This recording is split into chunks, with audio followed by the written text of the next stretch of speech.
Olá, olá, boa tarde a todos e bem-vindos a mais um Closing aqui na BMC. Eu sou Carlo Cauti, como todas as tardes, estamos ao vivo a partir das 4 horas em ponto para comentar com vocês as principais notícias do dia de economia, política, finanças, negócios e internacional. E hoje, quarta-feira, dia 12 de julho de 2023, estamos ao vivo nas nossas redes, na TV e vamos que vamos então, que temos muitas notícias para comentar junto com vocês, iniciando com o nosso giro do mercado, com o Ibovespa aqui pelo primeiro dia nessa semana, volta em território positivo, 0,73% nesse momento para Ibovespa, 118.091 pontos. A melhor ação do dia é a JBS, 8,82% de alta, como vocês estão vendo aqui no nosso profit da Nelogica. JBS sobe graças ao anúncio da empresa de uma dupla listagem proposta aos acionistas aqui no Brasil e nos Estados Unidos. O mercado gostou. Vamos entender melhor o que isso significa ao longo de nosso closing. A segunda melhor do dia, a Marfrig, 2,50%. Aliás, a B3 agora, 2,87% de alta. A Marfrig, 2,57%. A Companhia Siderúrgica Nacional também sobe forte, 2,50%. Por outro lado, o Grupo Pão de Açúcar perde 4,94%, a Melius continua caindo 4,42% e a Azul cai 3,08%. Então, a Azul que volta a cair após vários dias de forte alta, as ações da empresa de aviação voltam a cair. Vamos dar uma olhada lá fora como está. Aliás, vamos iniciar dando uma olhada no dólar. Continua caindo 0,84%, R$ 4,82 para o dólar. Petrobras sobe 0,17%, R$ 29,20. Vale também sobe 1,32% aos R$ 67,46. Temos o petróleo tipo Brent, que é o petróleo referência para o mercado brasileiro. Nesse momento, o petróleo Brent sobe e supera os $80 por barril, 80,33, 1,17% de alta para o petróleo tipo Brent. E, por outro lado, o minério de ferro, vamos dar uma olhada aqui no minério de ferro, nas cotações lá em Dalian, minério também que subiu. Aliás, minério que subiu lá em Singapura, 108,18 os futuros do minério de ferro lá em Singapura. Então, temos uma situação de alta nas commodities. Vamos dar uma olhada nas bolsas de valores lá fora. Dow Jones sobe 0,34%, o S&P 500 0,81% e Nasdaq nesse momento sobe 1,21%. Então, bolsas internacionais americanas, especialmente, que estão em forte alta. Falando de minério de ferro, né? Falando de Vale, que está há 2 dias, né, em forte alta, graças a essa retomada do minério de ferro. Os contratos do futuros do minério de ferro se fortaleceram para a segunda sessão consecutiva nessa quarta-feira, impulsionados pela esperança de mais estímulos para o setor imobiliário lá na China. Isso embora analistas prevejam uma queda nos preços no curto prazo, o minério de ferro negociado em setembro na bolsa de Dalian teve uma alta de 2,26%, foi para $114,69 por tonelada. Na bolsa de Singapura, os contratos com referência em agosto subiram 3,1%, $109 por tonelada, e preços que foram impulsionados por notícias publicadas por jornais financeiros estatais da China sob a perspectiva de mais medidas de apoio ao setor imobiliário após o anúncio na segunda-feira de um novo plano de alívio aos desenvolvedores, né, às empreiteiras, alívio de empréstimos para as empreiteiras. Isso está animando os mercados de commodities, porque se temos volta do setor de construção civil lá na China, teremos também uma alta na demanda de minério de ferro a nível mundial, e o Brasil também vai acabar se beneficiando. Então, minério de ferro em forte alta lá na China. E temos então também o petróleo que está subindo muito nesta quarta-feira. Vamos falar agora de Azul. Azul que está entre as piores quedas de hoje. Nesse momento, a Azul está caindo. Deixa eu dar uma olhada aqui como é que está no nosso profit da Nelogica. A Azul está caindo, a terceira pior nesse momento, está caindo 3,35%. Por quê?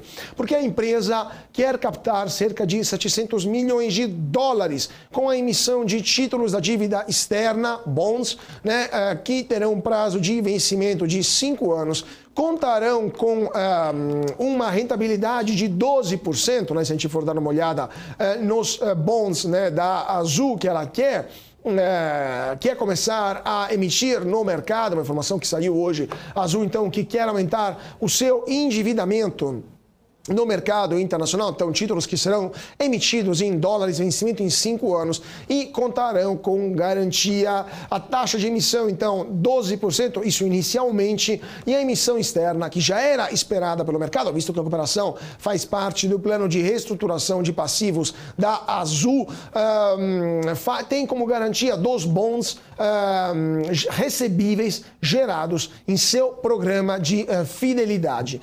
Agora, a Azul, então, está negociando esta emissão, uma precificação que vai ocorrer amanhã. Coordenadores da oferta: Citi, Itaú, BBA, JP Morgan, UBS e Jefferies.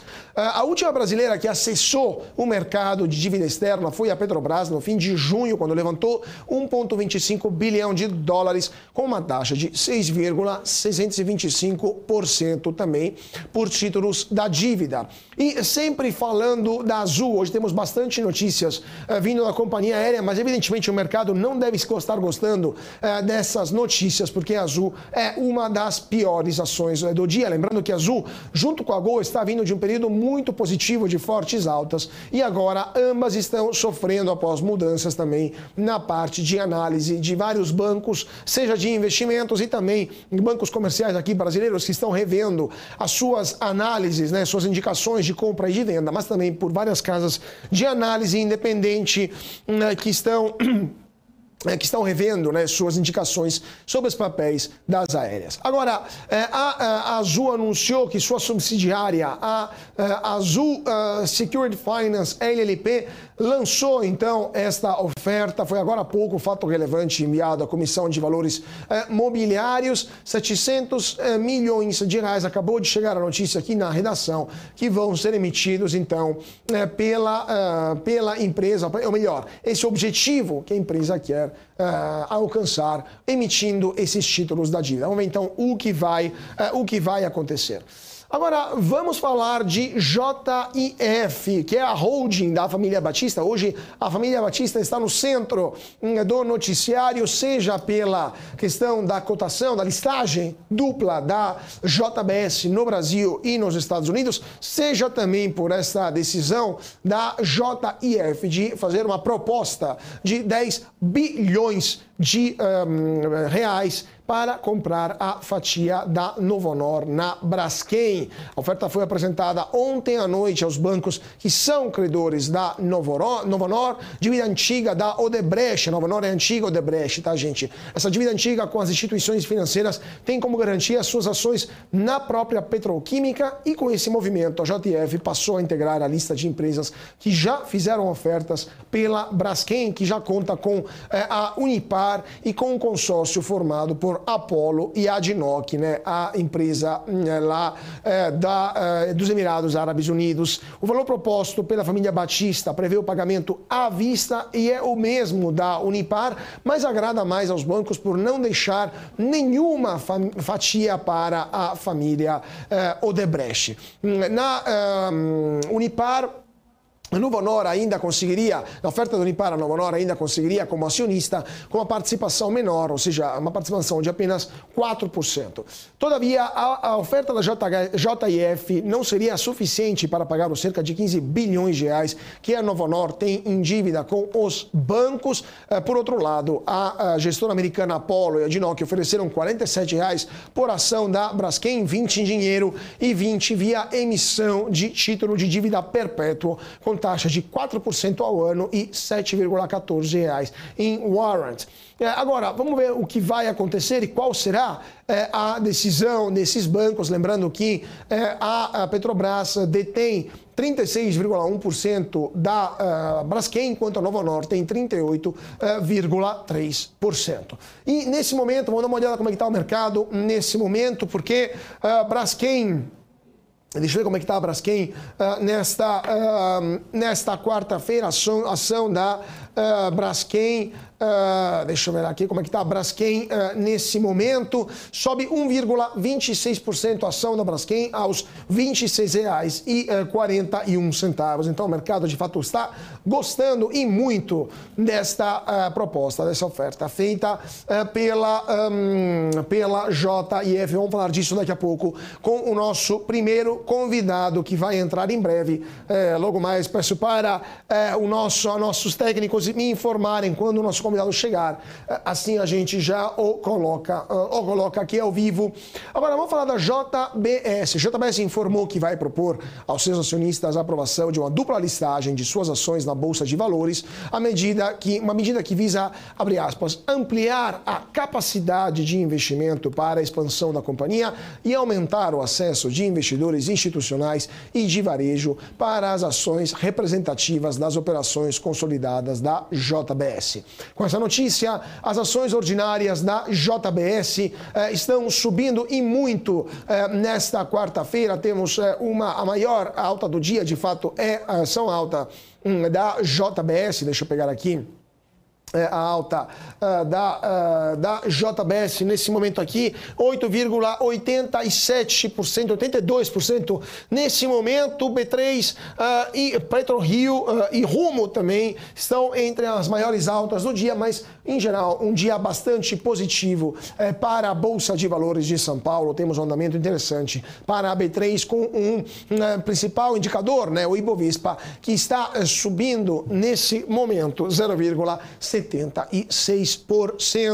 Então, a oferta, a proposta para os acionistas da JBS de dupla listagem para melhorar a governança e também os investimentos possíveis, porque lá fora, vocês sabem, no mercado americano é muito mais fácil captar capital. Isso permite também uma melhor expansão dos negócios graças a uma afluência maior do capital.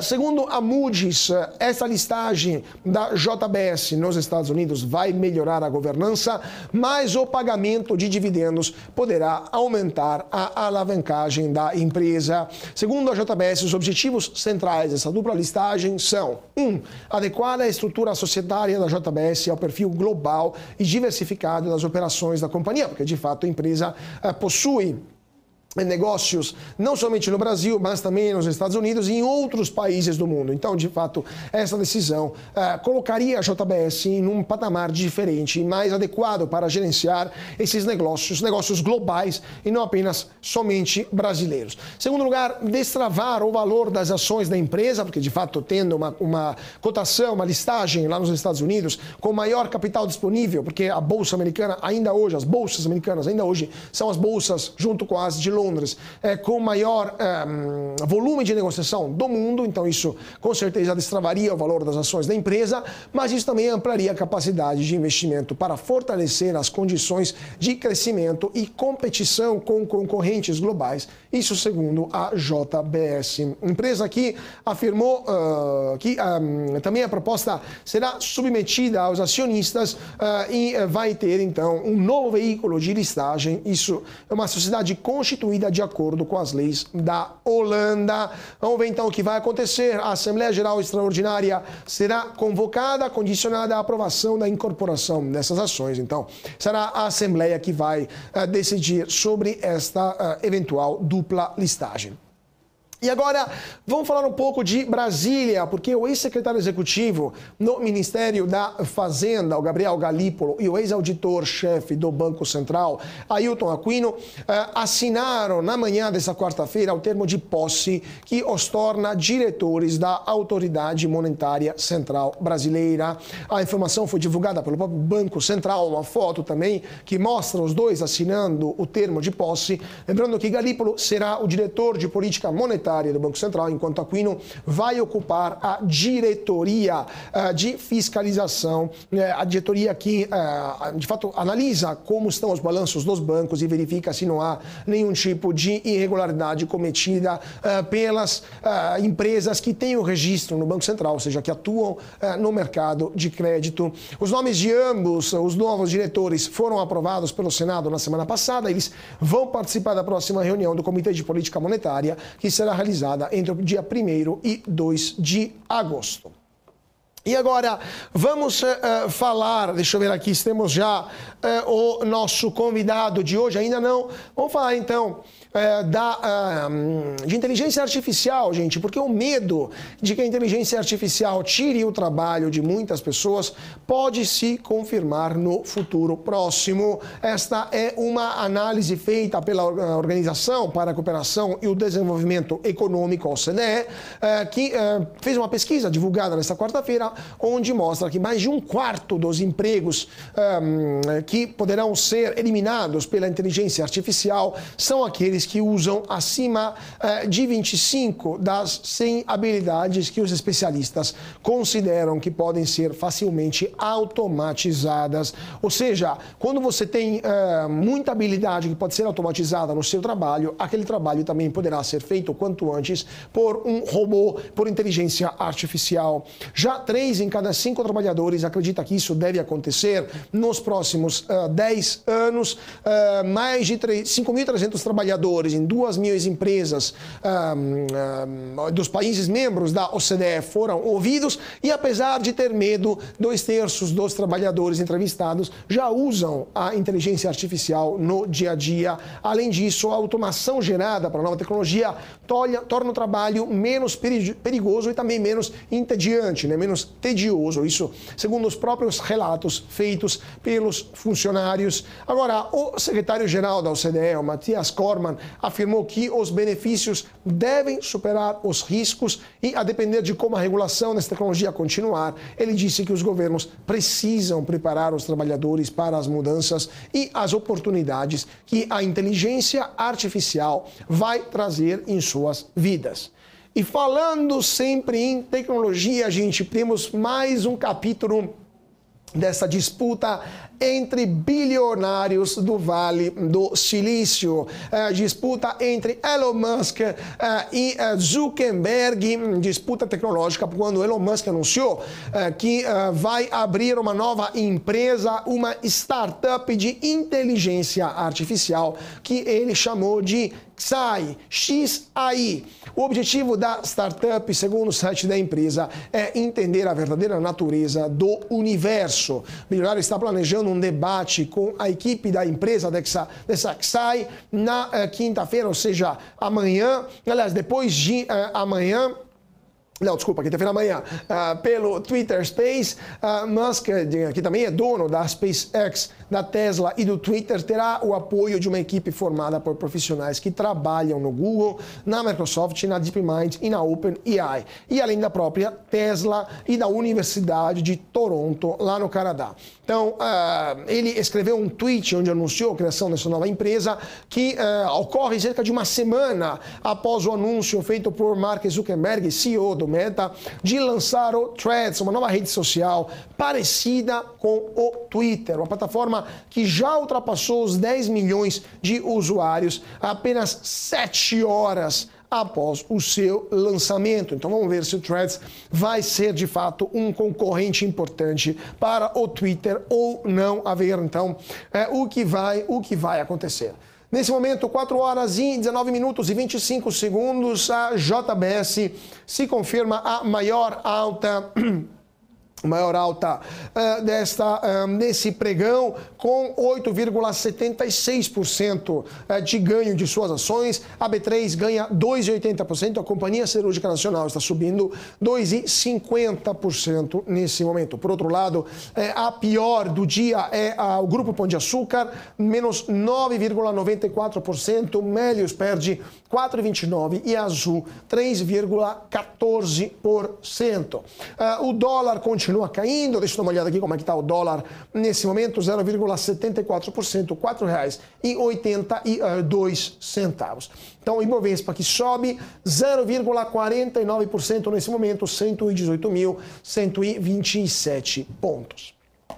E agora vamos falar de uma OPA. OPA aqui que é uma oferta pública de aquisição realizada pela EDP, pelas Energias de Portugal, que concluiu na última terça-feira o leilão da oferta pública de aquisição de ações da OPA de suas subsidiárias, ou seja, a Energias do Brasil. E a operação obteve adesão suficiente para fechar o capital da empresa. Ao todo, o grupo português adquiriu 185.169.240 ações na Energias do Brasil. O preço médio foi de R$ 23,73 cada uma. E com isso, a empresa movimentou 4,4 bilhões de reais. Agora, a EDP, senadora de 87,91% do capital social da EDP Brasil, e a empresa disse, abre aspas, que com esse resultado dá um passo importante na concretização da estratégia que permite a simplificação da estrutura empresarial, criando e capturando mais valor resultante de uma presença mais integrada do grupo no mercado brasileiro. Fecha aspas, uma frase do Miguel Stilwell de Andrade, CEO do grupo EDP. Na OPA da EDP Brasil, ou melhor, a OPA da EDP Brasil foi um dos últimos passos para o fechamento do capital da empresa. Lembrando que em março a empresa portuguesa ofereceu R$ 24 por ação para recomprar os papéis e fechar o capital da subsidiária brasileira, e naquela ocasião o anúncio apresentava um prêmio, a oferta apresentava um prêmio de 22% sobre o preço das ações da Energias do Brasil. Lembrando que no início de abril a EDP Brasil distribuiu 152,5 milhões de reais em dividendos, uma operação que levou a uma redução do preço por ação oferecido na UPA para R$ 23,73 por ação da Energia do Brasil. Lembrando que uma das justificativas utilizadas, apresentadas pela Energias do Brasil para explicar essa decisão é o ambiente internacional particularmente desafiador devido ao cenário de altas taxas de juros. Então, essa foi a explicação dada pela Energias do Brasil, ou melhor, pela Energia de Portugal, para explicar o fechamento do capital da Energias do Brasil. E para falar dessa e de outras notícias, vamos chamar o nosso primeiro convidado de hoje, o Frederico Nobre, analista da Warren. Frederico, muito bem-vindo, é um prazer tê-lo conosco aqui no Closing da BMC. Bom, prazer, Carlos, obrigado aí pelo convite, prazer conversar aqui com vocês da BMC, boa tarde aí para todo mundo que está assistindo. Vamos embora, bastante coisa para falar. Vamos lá, Frederico. Eu não estou te ouvindo, tem algum problema técnico aqui, mas eu vou fazer a pergunta, depois a gente arruma nosso problema. Eu estou vendo que o seu microfone está funcionando, é um problema técnico que eu tenho aqui. Mas, Frederico, então, primeira pergunta genérica. O que você está achando, então, nesse mercado de hoje, primeiro dia de alta no Ibovespa após várias sessões de queda, e qual que é a sua percepção para os próximos meses, né? O que vocês estão vendo aí nos próximos meses para o Ibovespa? Então vamos lá, falando do Ibovespa, eu acredito que assim, a gente viu uma primeira pernada aqui do Ibov, do índice, né? Isso foi muito puxado por uma melhoria aqui nas expectativas quando a gente olha aqui para o cenário macroeconômico no Brasil. Então a gente teve aqui alguns fatores que contribuíram nesse sentido. Acho que o primeiro fator que a gente pode elencar aqui recentemente, né, foi a questão da manutenção da meta de inflação. Acho que esse era um risco que o mercado reconhecia como um risco possível, né, da gente ter uma mudança na meta de inflação. Então, a manutenção da meta de inflação foi positiva nesse sentido. A gente está vendo uma desinflação, apesar de ontem a parte de serviços da inflação ter sido um pouquinho ruim no qualitativo. A gente está vendo esse processo de desinflação aos poucos. Fora isso, do lado fiscal, nós também tivemos algumas medidas relevantes, né? Teve a aprovação do arcabouço e teve também a questão da reforma tributária, que apesar de a gente não ter ainda uma definição completa sobre ela, a gente pôde observar uma tendência ali de simplificação, né? Eu acho que isso é positivo aí para a gente reduzir o custo do Brasil e aumentar o PIB potencial. Então, tudo isso contribuiu no ponto de vista macroeconômico, né, para a gente ter uma melhora nas expectativas, uma redução do prêmio de risco aqui no Brasil, e, naturalmente, uma apreciação dos ativos de risco, que a gente está falando aí de câmbio, de bolsa, de fundos imobiliários, né? E quando a gente olha para o Ibovespa especificamente, o que está, de certa forma, travando a performance é a parte de commodities, né? Então, a gente está vendo uma desaceleração grande de commodities. A Petrobras andou na contramão até aqui, então a Petrobras andando super bem esse ano, uma alta aí de mais de aproximadamente 45%, enquanto ali a parte de materiais básicos e outras commodities andando muito mal, né? Então, vale ressaltar isso, porque hoje, quando a gente olha para o Ibov, 35% do Ibov é commodities, né? E a parte que está andando é justamente a parte ex-commodities, mais Petrobras. Então, hoje aqui olhando para o horizonte aí do segundo semestre, acho que as perspectivas ainda são positivas, acho que ainda tem mais espaço para a gente andar, tem um espaço ali para a gente ver uma expansão de múltiplos, né, olhando para o índice da Bolsa. Aí quando eu falo de expansão de múltiplos, né, hoje a gente olhando para o cenário de preços, né, os valuations ainda são atrativos, embora a margem de segurança ela tenha diminuído um pouco, né, a gente não está vendo mais a bolsa 97, 100 mil pontos, mas ainda assim você tem muitas empresas descontadas, empresas que tendem a performar melhor quando a gente começar ali o início de ciclo de queda nos juros, que tem tudo para acontecer já agora no mês de agosto, na próxima reunião do Copom. Então, com isso, assim, dito isso, acho que as perspectivas elas são favoráveis. A gente tem um target aqui para o final do ano de 129 mil pontos para a Bolsa, né? Então tem uma relativa margem de segurança.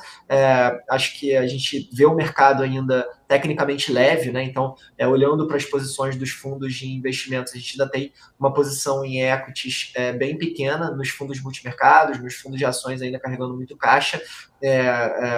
Os resgates, né, eles começaram a diminuir, né, mas acho que ainda está bem longe aí da gente ver um fluxo positivo, né, ainda está faltando o institucional entrar mais forte, a gente ainda pode ver um fluxo de investimento estrangeiro entrando aqui, e como eu mencionei, esses aspectos macro eles são relevantes nesse sentido, trazendo um pouco mais de confiabilidade. Então, por mais que o mercado tenha andado esse ano, acho que ainda está tecnicamente leve, a gente ainda tem algum espaço aí para ver o Ibovespa andando. Perfeito. Agora, só para terminar esse ponto, eu queria só complementar telegraficamente. Vocês acham que o Bovespa vai andar, mesmo se com corte de juros, que já se espera vai acontecer na próxima reunião do Copom em agosto, próximas também no segundo semestre?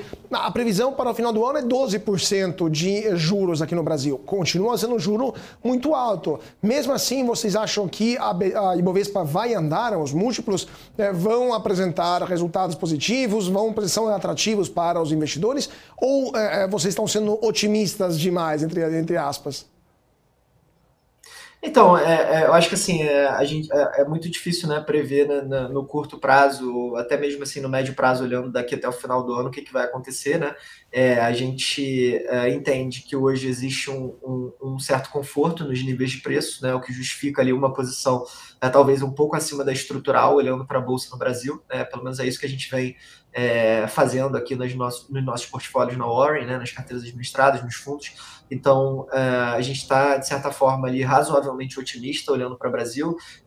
Acho que como eu disse, né, o cenário ele melhorou. Acho que é importante reconhecer isso, né? A gente carregava um grau de pessimismo muito grande, principalmente ali depois das eleições do ano passado para cá e no primeiro trimestre desse ano. Acredito que todos esses fatores que eu mencionei, né, aprovação do arcabouço, reforma tributária, manutenção da meta de inflação, né, o Banco Central continuando a atuar de forma independente, tudo isso contribuiu para que a gente visse uma redução no prêmio de risco e os ativos começassem a andar, né? Falando de juros, né, claramente esse ano a gente ainda vai ver as empresas sofrendo, né? Então, por mais que a gente veja uma Selic ali terminal esse ano, né, na casa de 12%, pode ser um pouco mais, um pouco menos. Enfim, a gente mesmo assim vai ver as empresas sendo bastante oneradas por esses juros da dívida, né? Isso não é algo que vai acontecer de uma hora para outra, então até de fato os resultados melhorarem das empresas, a gente vai ter que esperar aí pelo menos mais uns 3 trimestres, talvez 4 trimestres, para que de fato essa melhora no componente taxa de desconto, taxa de juros, seja refletida nos resultados, tá? No entanto, assim, o mercado sempre antecipa, né? E olhando historicamente, quando a gente estava próximo desses ciclos de queda de juros, né, em diversas ocasiões, nos últimos ciclos econômicos, a gente viu o mercado de renda variável no Brasil performando bem, né? Então, pensando no horizonte ali um pouco mais longo, né, de 12, 18, 24 meses, a gente entende sim que a alocação em bolsa ela faz sentido, e talvez ali um percentual um pouco acima do que seria o estrutural da carteira do investidor que tem esse perfil de risco para estar alocado em bolsa. Perfeito. Agora, vamos falar um pouquinho de setores. Não sei se você, Federico, quer comentar um pouco as notícias de hoje, porque hoje protagonistas foram Azul e JBS no noticiário, né? JBS por essa dupla listagem e a Azul por essa questão da emissão de dívida, né? A Azul está entre as piores do dia, a JBS está entre as maiores do dia.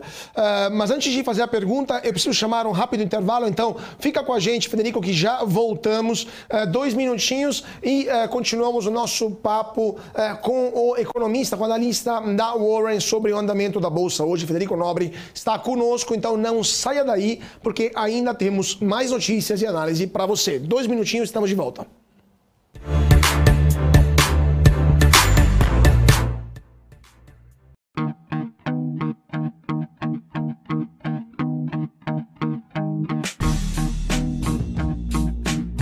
Quais foram os fatores que fizeram essas operações elas desempenharem e por que surpreenderam o mercado financeiro? Business traz panoramas, resultados, prospecções e expectativas de companhias listadas no mercado. BMC News. Informação que gera valor. Conheça a Brasil Paralelo, o único streaming que oferece uma experiência completa, que começa antes de cada filme com a sinopse em vídeo e continua depois que os filmes acabam com as análises e podcasts sobre o que acabou de assistir. Somos o grupo de comunicação que produziu Brasil, a Última Cruzada, a série de história que mudou a forma do brasileiro olhar para o seu passado. Junte-se às mais de 600 mil famílias que assinam a BP. Entre no site brasilparalelo.com e faça sua assinatura. Você aí que completa 18 anos neste ano, o dever te chama. Você tem que fazer o seu alistamento militar. O prazo vai até 30 de junho. E o melhor jeito de você se alistar está em suas mãos, o seu celular. Baixe o aplicativo do Exército Brasileiro ou acesse o site alistamento.eb.mil.br. Aliste-se, o dever te chama.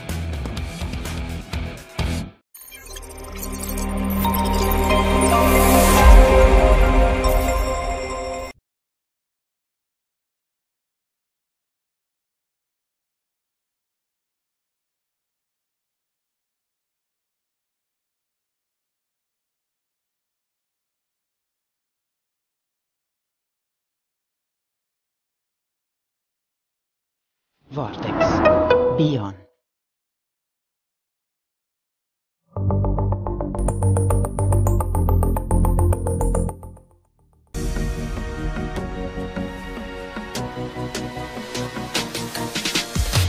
BMC News. Informação que gera valor. De volta para o nosso closing aqui na BMC, 4 horas e 33 minutos e 27 segundos nesse momento. Ibovespa que está terminando o pregão em alta, 0,62%, 117.943 pontos. JBS continua sendo a mais alta do dia, a maior alta do dia, 8,82%. O Grupo Pão de Açúcar perde 5,64% e a pior do dia. Então, voltando a falar com o nosso primeiro convidado de hoje, o Federico Nobre, analista da Warren. Federico, então, só para a gente dar um posicionamento sobre as principais notícias de hoje, né? JBS quer se listar nos Estados Unidos também e Azul, que está emitindo dívida e o mercado, evidentemente, não gostou, está entre as piores quedas do dia.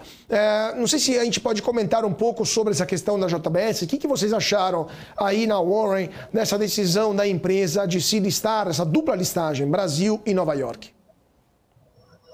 Olha, acho que é uma decisão que faz bastante sentido, né? Acho que a JBS ela já é tratada como um global equity, né? Podemos dizer assim, uma ação global já há bastante tempo, né? Os movimentos de oscilação da empresa eles se dão dessa forma. Você vê que, de certa forma, ela é bem descorrelacionada aqui do índice e se aproxima muito de empresas de proteína lá de fora, né? Então, acho que esse movimento faz muito sentido. Acho que é uma decisão correta aí da equipe da JBS, em especial ali do Guilherme, o CFO. Então, acredito que é um movimento bem positivo e que pode sim ajudar a empresa a se recuperar. A JBS que viveu um ciclo muito favorável ali em 2021, principalmente início de 2022, com o ciclo do boi a favor, principalmente dos Estados Unidos, né? Então, assim, a empresa ela tem um trigger que é importante ser monitorado, que é a margem de bovinos nos Estados Unidos. Quando essa margem ela se expande, a empresa ela tende a ter uma performance muito positiva. Quando essa margem contrai, a performance da JBS ela é prejudicada. Mas é uma empresa que é muito rica em termos de diversificação, a maior empresa de proteínas do mundo, né? Uma empresa que atua no segmento de bovino, no segmento de suíno, na parte de frangos, também vem expandindo suas operações ali na parte de peixes, né? Enfim, tem operação no mundo inteiro, então tem uma capacidade de crescimento, uma capacidade de geração de caixa. A empresa sofreu bastante no último trimestre, onde a gente teve problemas relacionados aí à questão de capital de giro, enfim, até o próprio preço das commodities, mas entendemos que é uma boa empresa, né? A gente entende que também nesse momento a JBS está descontada, e aí acho que esse movimento faz bastante sentido e sim, a empresa ela pode ter uma expansão de múltiplos aí pensando nas suas concorrentes globais que são listadas lá fora, e isso facilita também o investimento do investidor institucional estrangeiro, tá? Então vejo com bons olhos essa tentativa. Mas só para a gente, não sei se você lembra, para a gente dar uma contextualizada, não sei se você lembra um tempo atrás, acho que foi uns 4 ou 5 anos atrás, a JBS tentou se listar também na Bolsa... se listar não, tentou mudar a sua sede legal para a Irlanda, né, para pagar menos impostos. Algo que foi vetado pelo BNDES, porque a JBS recebeu empréstimos bilionários pelo BNDES com juros subsidiados, com o qual pôde comprar concorrentes Brasil e fora do Brasil, o BNDES colocou seu veto para que a JBS fizesse isso. Agora, nessa operação, estamos vendo que está uma criação de um novo instrumento para a emissão dessas ações listadas no Brasil e nos Estados Unidos, um veículo criado na Holanda e não mais no Brasil. Holanda também que é um paraíso fiscal. Você não acha que a JBS está tentando, mais do que captar recursos, né, como se fala, destravar valor com os... recursos oriundos, né, da Bolsa Americana, está tentando pagar menos impostos, progressivamente indo para mercados onde a pressão tributária é menor? Não é uma estratégia da JBS para tentar se retirar do ponto de vista jurídico, né, tributário do mercado brasileiro? Olha, acho que é uma estratégia que faz sentido, né? E pensando nessa lógica tributária, certamente a empresa está vendo benefícios para tentar fazer esse movimento, né? No caso do BNDES, eu acho que assim, o BNDES ele não é mais o mesmo BNDES que a gente viu lá atrás, né? Uma política de campeões nacionais, que a gente pode chamar dessa forma, do qual a JBS, inclusive, foi uma grande beneficiada, né? Acho que a JBS não é de hoje que tem essa relação bem próxima ali com o governo.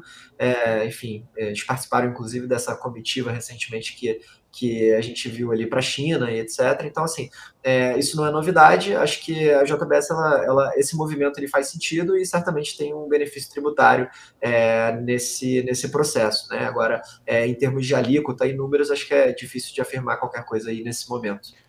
Claro, claro. E no caso da Azul, o que vocês estão achando da empresa como um todo? A Azul teve uma fortíssima valorização desde o começo do ano. Se a gente pegar aqui a ação da Azul, ela basicamente dobrou de valor, né, desde o começo do ano. Deixa eu pegar aqui o andamento, 81,94% de valorização desde o dia 1º de janeiro, mas já chegou a 104%. O que vocês estão achando da Azul como um todo e desta operação de emissão de dívida que eles chegaram a 700 milhões de reais lá fora? De dólares, perdão, lá fora. Então, é muito difícil empresas de companhia aérea, né? Assim, acho que a Azul ela não é a primeira que passa por algum tipo de dificuldade financeira e tem que se financiar o tempo inteiro, emitir novas dívidas, fazer rolagem de dívidas antigas. Isso é algo que está inerente ao setor como um todo, né? Então, a gente prefere, na maioria das vezes, ficar de fora desse setor, por mais que você tenha momentos, né, onde esses papéis se valorizem de uma forma bem intensa, né, como a gente está vendo aí ao longo desse ano. São empresas mais cíclicas, né? Então você tem um driver aí também relacionado a preço de commodity, que é o principal custo da companhia, que é o jet fuel, né? O combustível de aviação, que é um derivado do petróleo. Então, preço de petróleo impacta, preço do câmbio impacta, né? Então a gente viu um ambiente mais favorável nesse sentido, o que justifica essa alta aí olhando para esse ano, tá? Mas ao mesmo tempo, assim, é uma tese de alto risco, né? Uma tese extremamente volátil. A gente entende que você tem companhias com um perfil ali um pouco mais atrativo para se investir. Olhando historicamente, né, são N empresas aéreas que quebraram. Esse é um business que eu particularmente prefiro ficar de fora, porque você tem uma série de variáveis que podem impactar muito os resultados, como o preço de commodity, né, do petróleo que eu mencionei, a variação cambial. Você tem custos trabalhistas muito altos, né? Enfim, processos. Quem está assistindo aí, não sei, provavelmente, se nunca processou a companhia aérea, né? Conhece alguém que já processou uma companhia aérea. Hoje em dia você tem até aplicativo para você entrar lá que faz o processo para você de companhia aérea.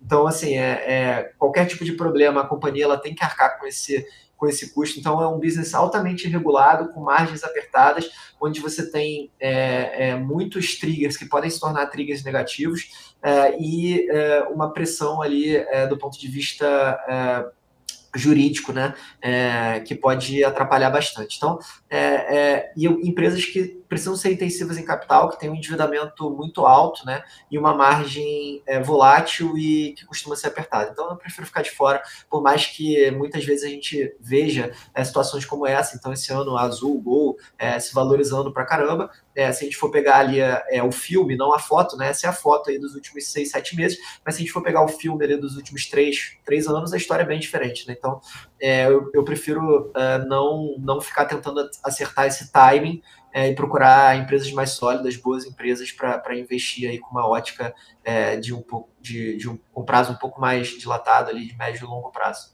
em termos de alocação. Perfeito, sim. Agora, falando um pouco do prazo dilatado, né? A gente estava falando da possível redução dos juros até o final do ano. Um dos setores que deveria se beneficiar é o setor do varejo, né? Que está sofrendo muito. Lembramos as dezenas de ligações que a presidente do conselho da Magazine Luiza, né, Luiza Trajano, fez para o presidente do Banco Central, o Campos Neto, pedindo, pelo amor de Deus, para baixar juros, como se fossem juros uma alavanca, né, que ele tem na mesa para baixar no bem entender. Isso não funciona assim, mas evidentemente ninguém explicou para ela. Mas dito isso, mesmo assim, mesmo com essa perspectiva de juros que estão caindo, ou que deveriam cair, estamos vendo o setor de varejo sofrendo e muito nos últimos pregões. Hoje, a pior do dia é o Grupo Pão de Açúcar, que tem também suas razões próprias, mas também Magazine Luiza e Via não estão brilhando na bolsa. Qual é a visão de vocês da Warren no setor de varejo como um todo? Bom, excelente pergunta também, Carlos. Acho que assim, olhando para o setor de varejo como um todo, né, é importante separar o joio do trigo, né? Então, essa história de que o varejo todo vai subir porque a taxa de juros vai cair, não necessariamente é uma verdade. E você tem ali empresas que estão mega alavancadas, empresas que têm problemas ali no micro, problema de gestão, e empresas que estão redondas e que é uma questão realmente do ciclo econômico, né? Então, é claro que o ciclo impacta todas as empresas de varejo de uma forma geral. Então, variáveis como juros, PIB, inflação, tudo isso tem um peso maior até para empresas de varejo do que para outras empresas, né, menos cíclicas, de setores como financeiro, né, energia e por aí vai. Mas a nossa perspectiva, de uma forma geral, é positiva. A gente tem uma preferência hoje por ativos, né, high grade, de alta qualidade, né? Então, olhando para o setor de varejo ali, claramente acho que a gente vê 3 empresas ali do varejo mais discricionário, digamos assim, que parecem estar relativamente descontadas e que têm uma oportunidade legal. Estou falando aí de Renner, Soma e Arezzo.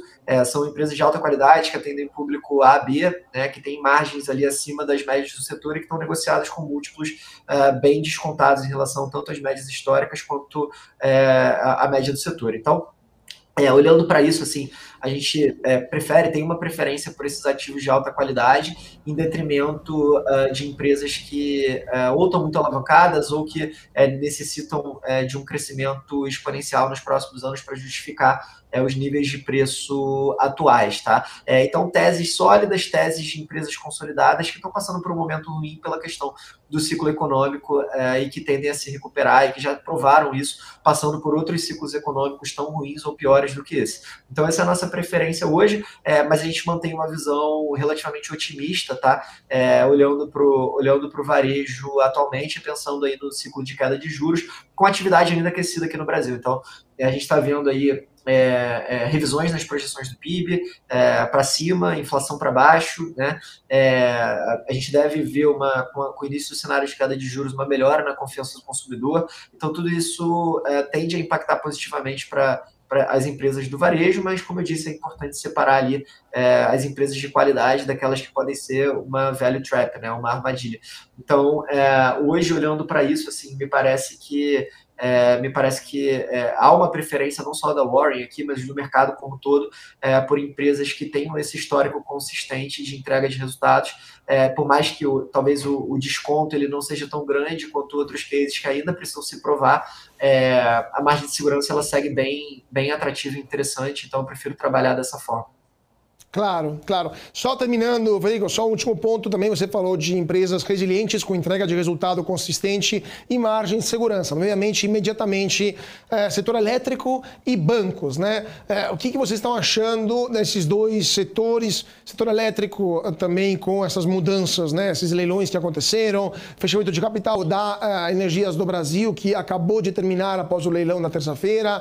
Eletrobras também no olho do furacão, o governo quer reverter a privatização e, ao mesmo tempo, os bancos que sofreram e ainda estão sofrendo com a inadimplência que está subindo, mas, ao mesmo tempo, estão apresentando resultados consideráveis e alguns bancos, até públicos, como o Banco do Brasil, estão distribuindo dividendos como se não houvesse amanhã, né? Então, o que vocês estão vendo na Warren nesses dois setores, bancos e setor elétrico? Boa.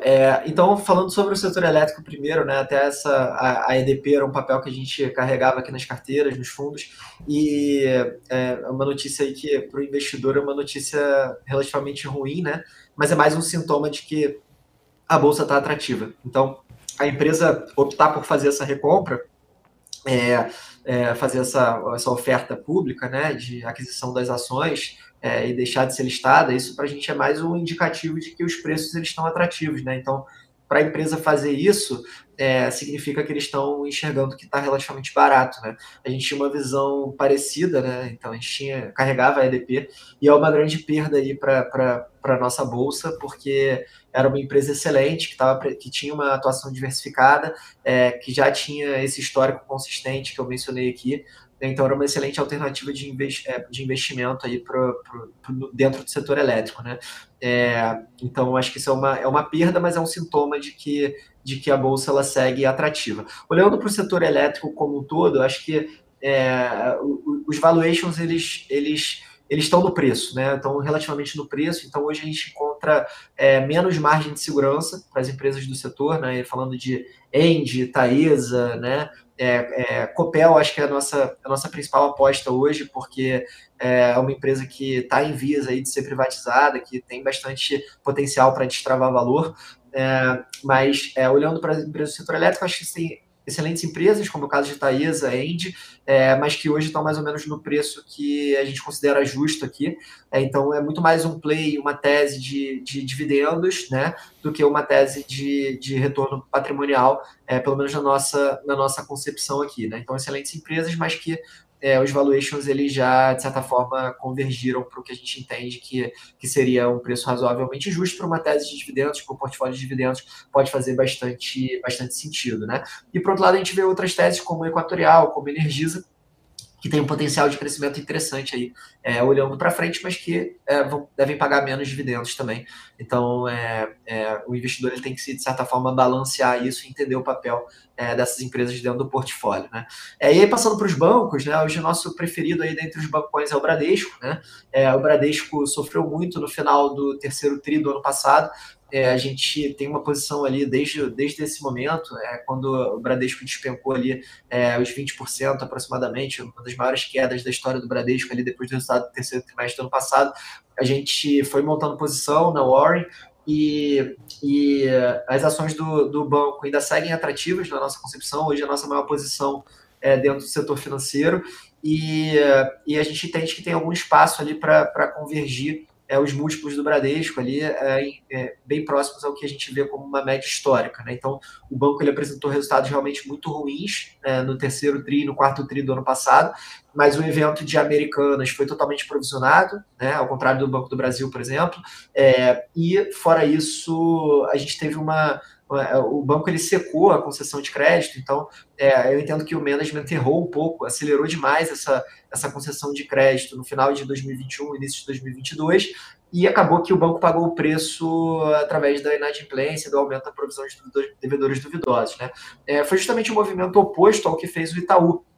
Então, o Itaú ele segurou um pouco mais a torneira, né? E foi um pouco mais conservador, entendendo o momento do ciclo de crédito lá atrás, e por conta disso também apresentou resultados muito melhores e acho que cada vez essa distância do Itaú para os outros grandes bancos ela tende a aumentar ao longo do tempo, né? E não diminuir, porque o Itaú ele é o melhor player, ele é o best in class, mas aí olhando em termos de preço e olhando em termos de ciclo, nesse momento a gente prefere o Bradesco porque está mais descontado e porque no ambiente de queda de juros ele tende a ser o bancão que mais se beneficia, tá? Então a gente hoje tem essa preferência aí pelo Bradesco olhando para os bancões, e o Banco do Brasil ele realmente estava muito descontado, e depois agora ele já vai convergindo para um preço relativamente justo aqui também na nossa concepção.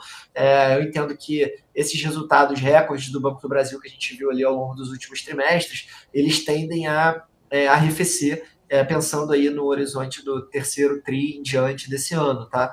Então, acho que o Banco do Brasil, ele está um pouco atrasado em relação ao que a gente viu ali nos outros grandes bancos, e já a gente deve ver isso também nos resultados. Então, a nossa preferência aqui é o Bradesco, e aí dentre os bancos menores, né, a nossa grande aposta aqui é o Banco ABC, então um banco que hoje é negociado com desconto em relação ao valor patrimonial. Então, o banco aí que está negociado a 0,7, 0,8 vezes o book, né? Então, abaixo do valor patrimonial. Você compra um banco que cresce a carteira de crédito, que tem uma rentabilidade atrativa acima do custo de capital e que é negociado abaixo do valor do book, né? Então, hoje, a nossa grande aposta aí no setor financeiro, olhando para bancos e olhando para empresas ali com menor valor de capitalização e que tem potencial de crescimento acelerado, seria o Banco ABC, tá? Então, hoje, nosso posicionamento é esse, né? A maior posição Bradesco, Itaú como ainda é o best in class, ainda temos também posição, e o ABC sendo a nossa aposta aí de crescimento. Ótimo, ótimo. O ABC também, eu sou bastante fã, então, tenho até na minha carteira pessoal, então, ótimo banco também, gosto bastante. Frederico, muito obrigado por sua participação. Teria 1 milhão de outras perguntas para te fazer, mas vamos deixar então para próximas ocasiões para falar mais do mercado. Frederico Nobre, analista da Warren, foi um prazer tê-lo conosco aqui no Closing da BMC. Muito obrigado, Carlos. Prazer, até a próxima. Obrigado a todo mundo aí que assistiu. Valeu, um grande abraço. Até mais, muito obrigado. E deixa eu ver se já temos o nosso segundo convidado de hoje.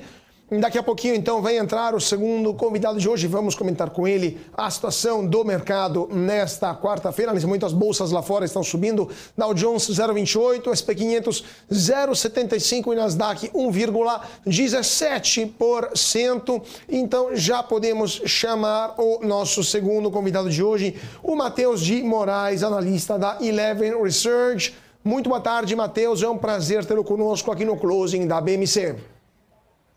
Boa tarde, Carlos, boa tarde, audiência. Me escutam? Tudo certo? Tudo ótimo, firme e forte. Matheus, vamos lá. E essa JBS, hein? O que você achou desta decisão da empresa de uma dupla listagem Brasil e Estados Unidos? Está comentando agora com o nosso convidado da Warren, queria saber também sua opinião sobre esse ponto.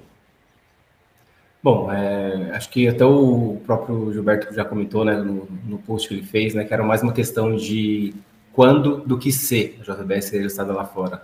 Como o Frederico também citou anteriormente, ela já é um player global, ela tem oscilações muito mais fortes quando a gente vê flutuação de preço nos Estados Unidos do que aqui no Brasil. Ela segue mais o ciclo norte-americano do gado do que o brasileiro, então a gente pode até ver recentemente no desempenho do papel, né?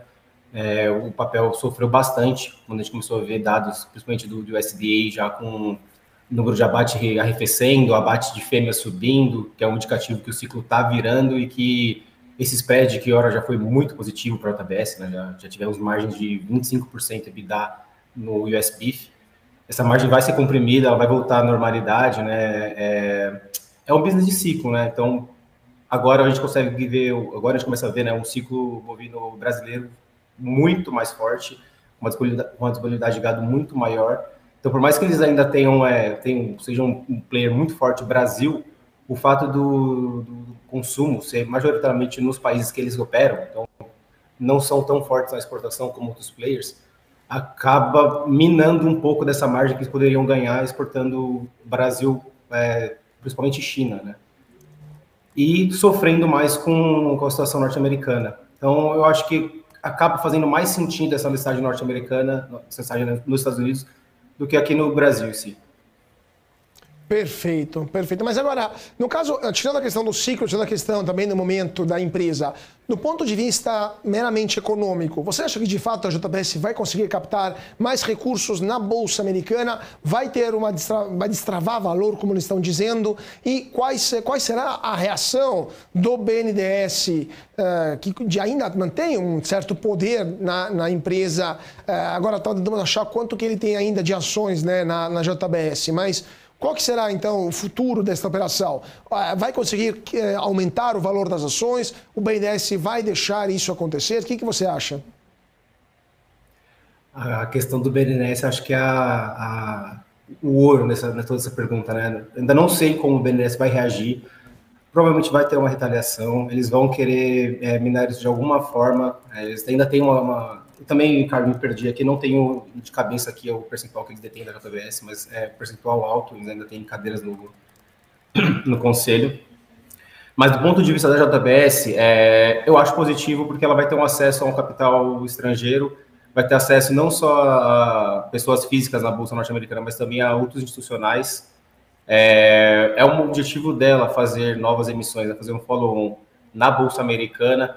Então, buscar essa forma como meio de diminuir a sua alavancagem, né, que já estava acima de 3, então estava uma alavancagem meio preocupante. É uma forma deles conseguirem captar recursos sem entrar via dívida, né, via equity. E também o fato da JBS, a nova companhia que vai ser a subsidiária, que vai ser na Holanda, vai ter um subsídio de imposto muito forte também, né? Então, todos esses pontos são positivos. Acho que a gente até viu hoje o papel, ainda não fechou, mas estava subindo quase 9% ali por volta de uma hora atrás. Acho que foi o mercado já começou a se antecipar nessas destravas de valor que ela possa vir a ter, né? Se a gente for até olhar com os pares que são listados lá fora, nossa, o múltiplo é infinitamente menor, chega a ser metade do que é aqui no múltiplo da JBS negociado aqui no Brasil.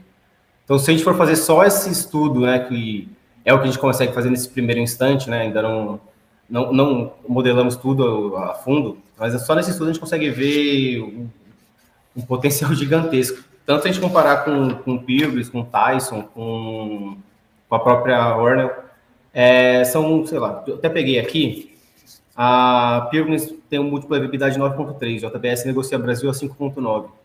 Então, estamos falando de 180% de upside aí, se a gente for fazer essa comparação mais básica. Não imagino que seja dessa magnitude, mas eu imagino que tenha um destravamento de valor importante aí nessa listagem deles aí para fora.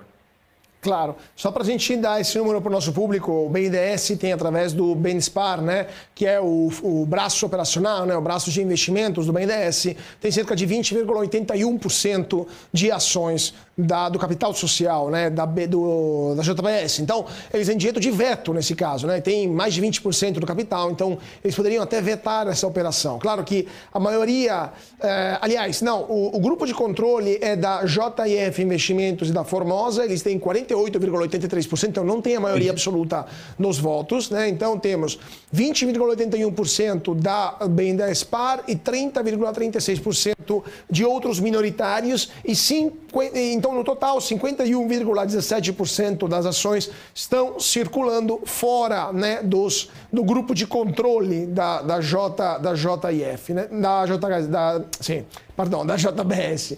Então, de fato, existe essa possibilidade. Agora, mudando um pouco também de assunto, eu queria falar com você também sobre outras empresas que hoje estão entre as maiores altas, maiores baixas. Mas, antes disso, eu preciso só chamar um rápido intervalo. Então, já voltamos com o Matheus em 2 minutinhos. Nesse momento, 4 horas, 59 minutos e 52 segundos. E Bovespa está fechando em alta de 0,41% aos 117.704 pontos. Grupo Pão de Açúcar cai 5,95%. Vamos falar com o Matheus sobre isso daqui a pouco. Melius, 4,69% de queda, Azul, 4,43%, JBS sobe 9,05% de alta, B3, 2,37% e Gerdau, 2,09% de alta. O dólar cai nesta quarta-feira. Nesse momento, o câmbio com o dólar americano está em R$ 4,82, queda de 0,89%. Petrobras sobe 0,31%, R$ 29,24, e Vale sobe 1,08%, R$ 67,30. Gente, rápido intervalo, 2 minutinhos e já voltamos com o nosso convidado para falar sobre as ações que mais subiram e mais caíram nesta quarta-feira. 2 minutinhos, não sai daí.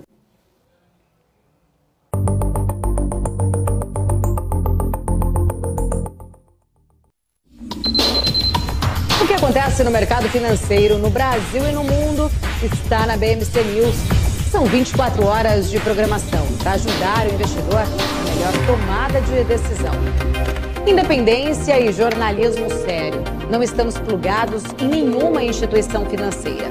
Isso nos dá liberdade de levar a informação sem nenhum viés e sem conflitos de interesse. Ser a ponte entre as notícias, empresas, especialistas e os investidores. Tudo de uma forma dinâmica e com uma pitada de bom humor. Informação que gera valor, você sempre vai encontrar na BMC News.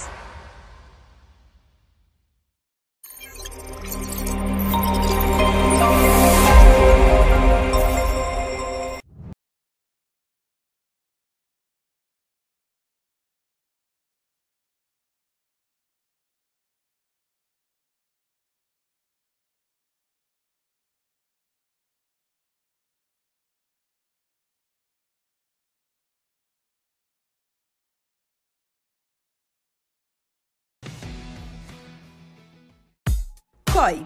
Você sabe o que eles são? Esse é o tema do BMC Explica de hoje.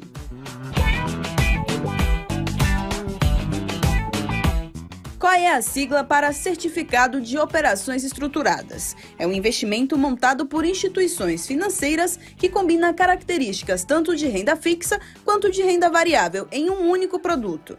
Na prática, o COI pode ser aplicado em diferentes ativos, como ações, moedas, commodities, entre outros. A rentabilidade do COI pode ser atrelada a diferentes indicadores, como a inflação, a taxa de juros ou o desempenho de determinado ativo financeiro. Além disso, o COI pode ter diferentes estruturas de remuneração, que podem incluir uma taxa pré-fixada ou pós-fixada. O investidor deve escolher o COI de acordo com seu perfil de investimentos.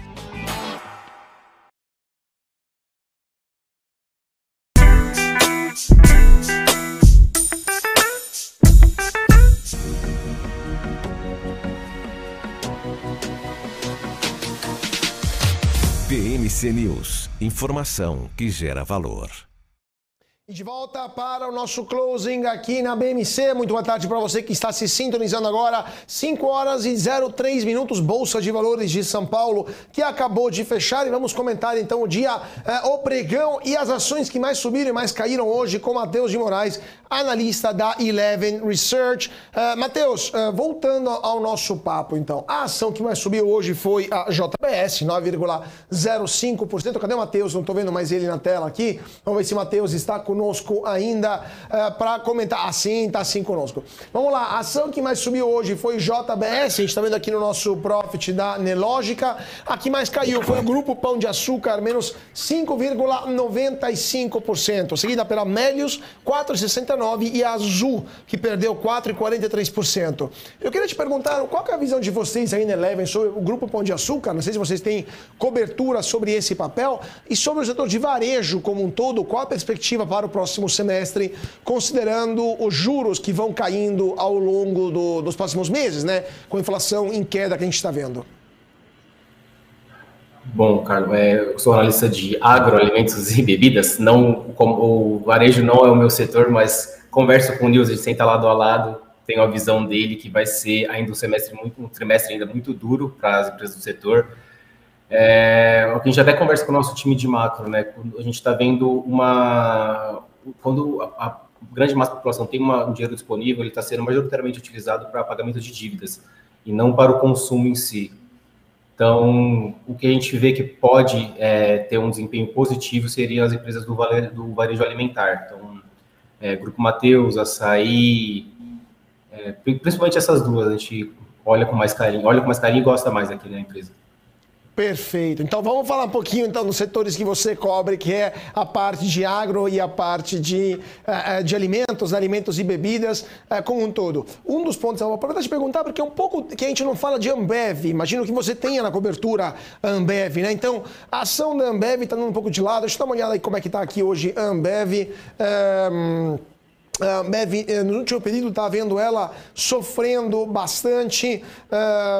Pois é, né? No último mês, a Ambev perdeu 3,67%, mas quem comprou a Ambev no começo do ano ainda está com uma valorização de 3,52%. Agora, quem comprou a Ambev um ano atrás está no 0 a 0, basicamente, né? O papel não andou e quem comprou o papel 2 anos atrás está se arrependendo amargamente, porque o papel passou em 2021 de quase R$20 para R$14. O que está acontecendo com essa gigante das bebidas no Brasil? Bom, Carlos, primeiro a nossa posição aqui na casa sobre o papel já é neutra, né? Nosso preço-alvo é de R$16, estamos neutros no papel. O que a gente vê foi o que aconteceu após a pandemia, né? A gente via ela uma crescente muito forte na pandemia, principalmente depois da primeira queda, né, que ela sofreu, porque a gente começou a ver uma recomposição de volume, as pessoas estavam consumindo em casa, a gente teve, pelo menos no Brasil, o fenômeno das lives. Fora do Brasil, a gente começou a ver as pessoas se reunindo para comemorar um pouco mais cedo do que aqui. Então, a gente começou a ver a empresa ganhando esse fôlego.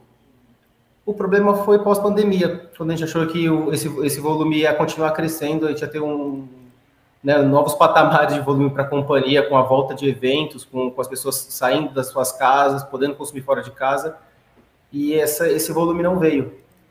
Então, eu acho que isso deu uma frustrada, né, nos investidores, e recentemente a gente teve também o caso da Bud Light nos Estados Unidos, né, que teve a propaganda lá que não foi bem aceita pelo público norte-americano, e, ela saiu da número 1 para 14ª em consumo, né?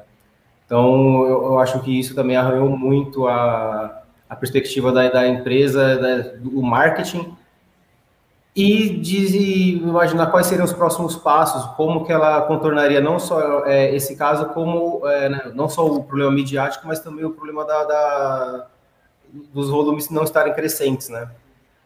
Tem até estudos, né, que a gente vê uma juventude que bebe menos, então isso pode impactar na empresa como um todo, mas é um fator que preocupa, e a gente olha assim, e trimestre atrás de trimestre, a gente não vê uma recuperação forte ou um driver, né? Eles estão indo para novos drinks, né? Então, a Skol Beats ou os enlatados que eles estão como de vinho também. Eles estão tentando tentar pegar esse volume de outras maneiras, mas ele ainda não veio. Ainda é bem mais fraco do que a gente previa. Pois é, né? De fato, é uma mudança de comportamento que está afetando também os múltiplos na Bolsa, não só aqui no Brasil, mas também lá fora, né? A gente está vendo isso acontecendo um pouco em geral. Agora, do setor agro, só queria te roubar mais um tempinho, Matheus, só para falar um pouco do setor agro, que é o motor do Brasil, e as empresas do agronegócio estão entrando ainda timidamente na Bolsa de Valores, né? Poucas empresas no setor agro estão na Bolsa, há uma ou outra ação, e especialmente estão entrando agora fundos de investimento imobiliário do agronegócio, né, os FIAGRO. Então, aproveito para te perguntar, qual que é a posição de vocês aí na Eleven sobre os FIAGROS, né? Se é um investimento que vale a pena ficar de olho para o investidor pessoa física, e depois eu queria te perguntar sobre outra empresa que também está captando interesse por parte dos investidores, que é a empresa Boa Safra, né? O que você está achando da Boa Safra também, que é uma empresa de tecnologia do setor agro, mas é uma das poucas do setor agro que estão na Bolsa de Valores. Então, FIAGRO e Boa Safra, qual é a sua opinião? Bom, FIAGRO, né, nós entendemos aqui que é um instrumento novo e extremamente positivo para o financiamento de produtores ou de beneficiamento do setor agrícola, né?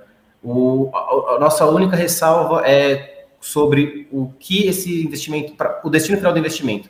Se é um destino para expansão ou para o cara financiar a próxima safra, financiar algum insumo, a empresa de insumo financiar alguma compra, se for para expansão ou para produção, a gente acha que é positivo. Se for para pagamento de dívidas, teve uma quebra de safra que ele não tinha seguro, ou ele não fez o hedge na hora certa dos grãos, e aí, na hora de comprar os insumos, eles subiram muito de preço. Então, por N motivos, a gente também tem essa ressalva, né, do destino que vai ser dado para esse investimento, mas é uma ferramenta extremamente interessante. A gente já tem pipocando vários fundos, tem fundos já agora com 400, 500 milhões de patrimônio líquido, estão tendo uma liquidez ainda muito baixa na Bolsa, né? A gente espera que um dia eles consigam ficar mais próximos do FII. A gente olha com muita atenção e gosta muito desse instrumento. A gente acha que ele ainda vai ser muito vencedor na indústria. E, bom, Carlos, Boa Safra. Boa Safra é uma empresa que eu gosto muito do setor de agro. Eu acho que esse fato da tecnologia que ela agrega na semente é incrível.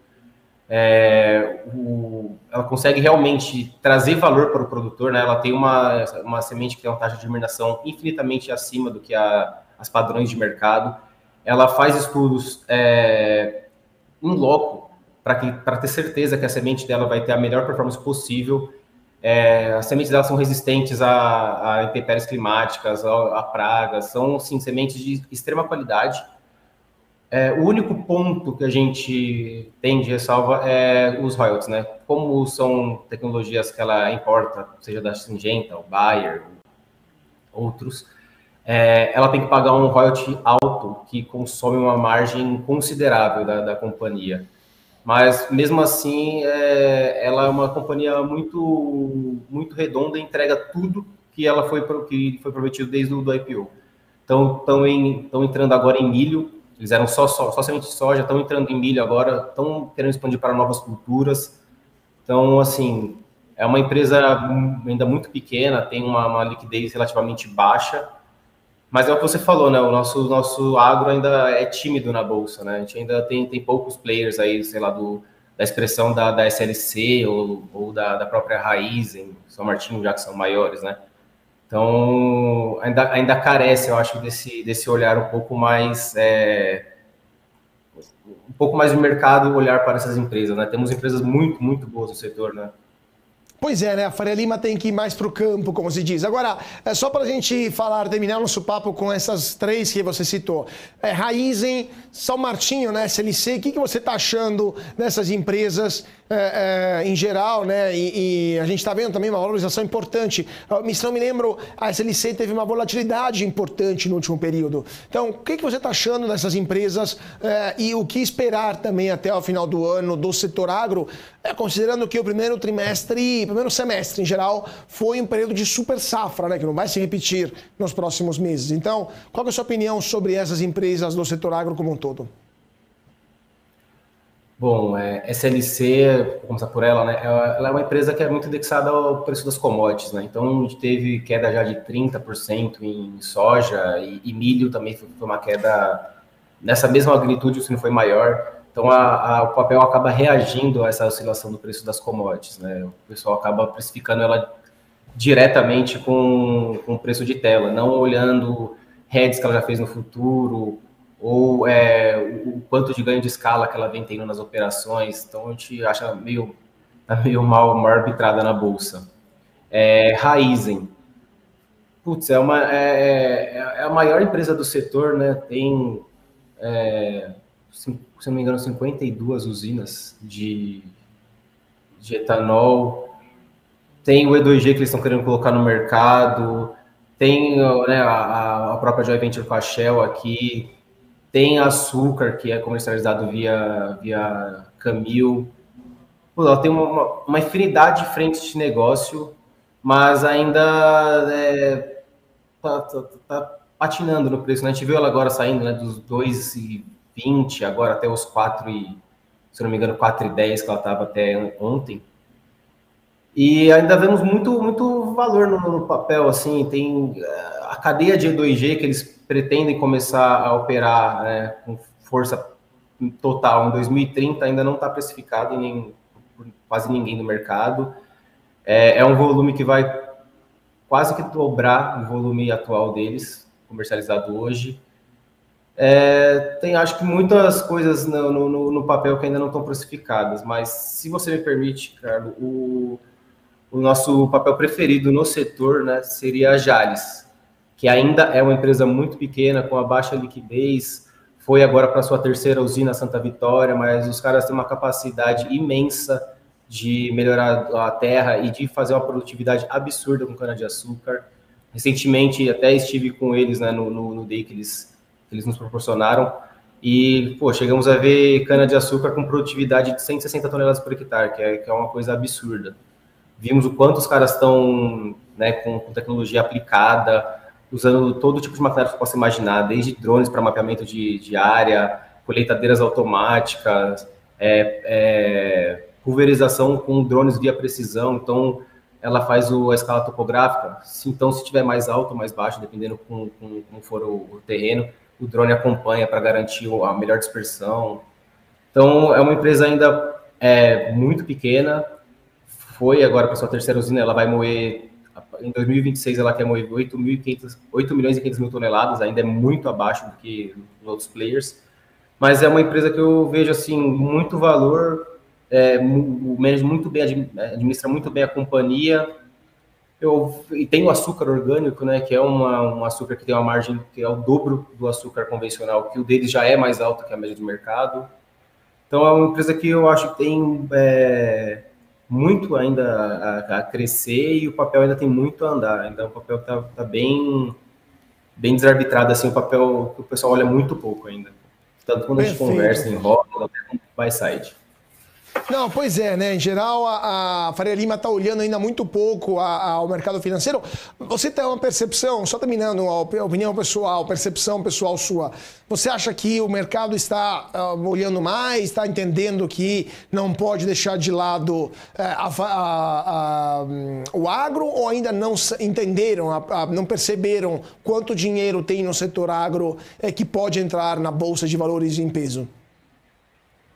Eu acho que o pessoal começou a descobrir agora com a entrada dos fiagros, que eles começaram a ver que a captação, eles conseguiam captar volumes muito altos, tinha espaço para todo mundo, tem espaço para você que quiser financiar, sei lá, um produtor de gergelim no Mato Grosso do Sul, ou você queira financiar uma empresa de insumos na Bahia, a compra de um terreno no Sul. Então, assim, tem uma gama infinita de oportunidades de investimento em todos os tipos de risco e apetite que você possa imaginar, e bolsas também.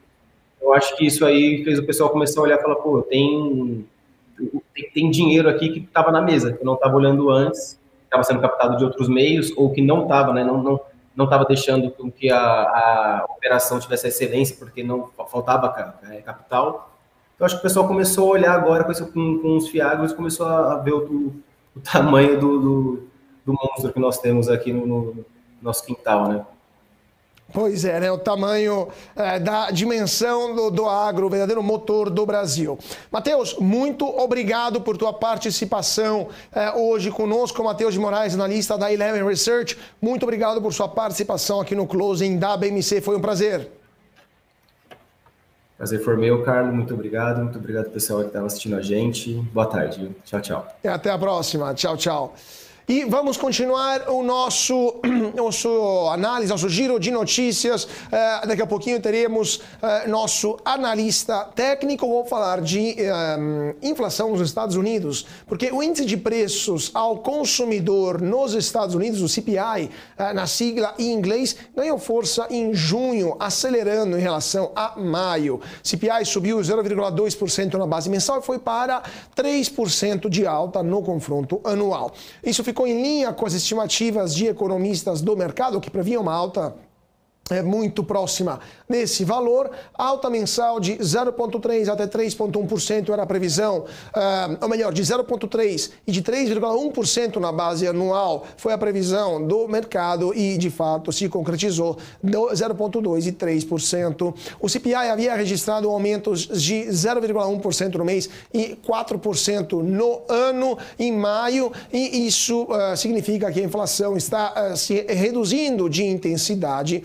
E isso está, então, continua sendo forte, continua sendo alta, mas está reduzindo de intensidade, né? Então, vamos ver o que vai acontecer. Segundo o Departamento de Trabalho dos Estados Unidos, que divulgou o dado de inflação por lá, o aumento no CPI reflete a alta no índice de habitação, que corresponde a mais de 70% do aumento mensal de todos os itens. Além disso, o índice de seguro de veículos automotores também contribuíram para o aumento da inflação americana.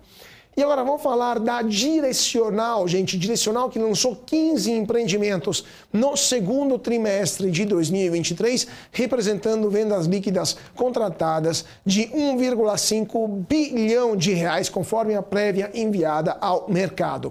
O volume é 84% superior ao total lançado no segundo trimestre de 2022 e, diante disso, a Direcional registrou o melhor trimestre em termos de VGV, né, de volume, né, de vendas lançado em toda a sua história. No primeiro semestre do ano, os lançamentos da companhia atingiram 2,1 bilhões de reais. Vamos ver como é que está a Direcional aqui no nosso profit da Nelogica. A Direcional Deer 3 são as ações da Direcional. Vamos dar uma olhada. Direcional que hoje subiu 5,43%, R$ 19,81 para a Direcional. Então temos um mercado que está respondendo bem ao andamento do papel. Quem comprou Direcional desde o começo do ano está ganhando 30,24% no acumulado. Quem comprou Direcional um ano atrás já está ganhando 67,17% no ano. Quem comprou Direcional há 5 anos já está acumulando 195,67%. Então, Direcional Engenharia, que está dando bons resultados na Bolsa. Vamos agora falar de Bolsa, porque o volume de ações diárias de índice de ações negociadas na B3 encolheu 3,5% em junho, em comparação com o mesmo período do ano passado. A informação foi divulgada pela própria Bolsa de Valores de São Paulo. Em comparação a maio, a queda foi de 1% no volume e, por outro lado, o número de investidores pessoa física subiu 20% na comparação ano a ano e 0,4% na comparação com maio. Na segunda-feira, a B3 celebrou um contrato de parceria com a Nasdaq para o desenvolvimento de uma nova plataforma de clearing para a empresa, que não foram informados valores, mas isso se enquadra em um projeto de melhora constante das atividades da B3 em perspectiva de um aumento considerável no número de investidores pessoas físicas que está previsto com uma redução progressiva da taxa básica de juros, a Selic. Deixa eu ver se temos aqui notícias de última hora comunicados que saíram após o fechamento do mercado. Vocês sabem, quando fecha o mercado, as empresas soltam comunicados, né, fatos relevantes. Deixa eu dar uma olhada aqui como está a situação. Temos informações, gente, sobre os lançamentos e as vendas da Cyrela. Cyrela teve um volume de vendas no segundo trimestre de 3,51 bilhões de reais, uma alta de 51,1% na comparação anual, uma velocidade de vendas, então, na comparação com os últimos 12 meses, de 48,1%, e as vendas líquidas no segundo TRI foram de 2,49 bilhões de reais, vendas líquidas da Cyrela, 54% de alta na comparação com o mesmo período do ano passado, alta de 53,6% nas vendas totais em comparação com o ano atrás. Agora, vamos dar uma olhada como estão também os mercados lá fora, porque temos o Nasdaq fechou em alta de 1,24% aos 15.307 pontos, o Dow Jones subiu 0,25%, 34.347 pontos, e Aliás, o Dow Jones alta de 0,25%, 34.347 pontos. E o Nasdaq alta de 1,24%. O S&P 500 alta de 0,75%, 4.472 pontos. Dólar comercial que fechou em queda após os dados sobre a inflação americana, a inflação divulgada lá nos Estados Unidos. E temos também o câmbio, então o câmbio com o dólar leste que fechou em baixa de 0,92%, R$ 4,81 o câmbio do dólar. Temos também declarações do presidente da Petrobras, o Wilson Ferreira, que disse que a Eletrobras vai recomprar 1,8 bilhão de reais em ações ao custo de 8% abaixo da tela. Wilson Ferreira aqui também disse que as aquisições já anunciadas elevam o EBITDA em 500 milhões de reais por ano. Então, declarações do Wilson Ferreira Júnior, presidente da Eletrobras. Vamos dar uma olhada no nosso Profit da Lógica, como fechou o mercado hoje. O aftermarket ainda rolando aos 5 horas e 25 minutos, mas já temos alguns dados interessantes, porque o Ibovespa subiu 0,38% e fechou aos 117.667 pontos. Temos o Grupo Pão de Açúcar, que caiu 5,82%, a Azul 4,28% e o Cash 3, a Melius, caiu 4,42%. A Pets caiu 3,39%. Essas foram as 4 piores ações do dia. Por outro lado, Grupo JBS foi a melhor do dia, alta de 9,05%. PetroRio subiu 2,09%, Marfrig 2,03%. Vamos dar uma olhada como é que fecharam Vale e Petrobras. Petrobras alta de 0,31%, mas não consegue chegar aos R$ 30, R$ 29,24.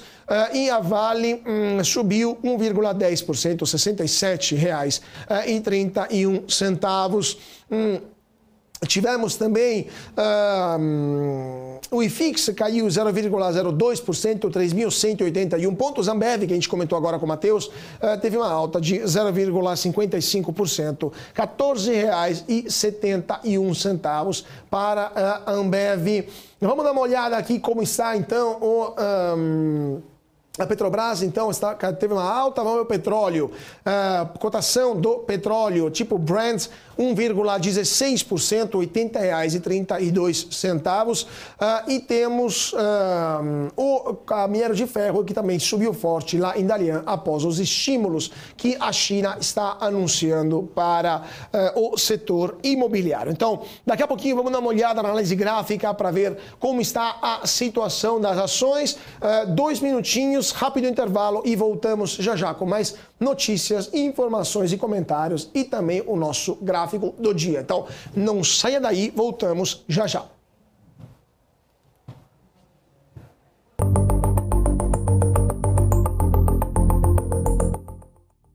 O que impacta a economia e o mercado global? Olá, muito bom dia para você que está aqui ligadinho na BMC News. Em tempo real, a abertura e a variação dos ativos na Bolsa de Valores. Notícias internacionais. Toda uma discussão aí referente à demanda chinesa. Paula Moraes e especialistas de diversas áreas te explicam os acontecimentos do dia. De segunda a sexta, às 9h30. BMC News. Informação que gera valor. Ela sempre volta a estampar as manchetes. Mas o que é a inflação? Esse é o BMC Explica e o tema de hoje é inflação.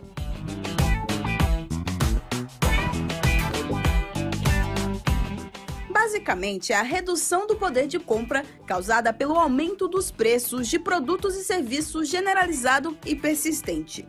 A inflação é um fenômeno causado pela expansão monetária, ou seja, pela impressão de dinheiro acima do que a economia consegue absorver.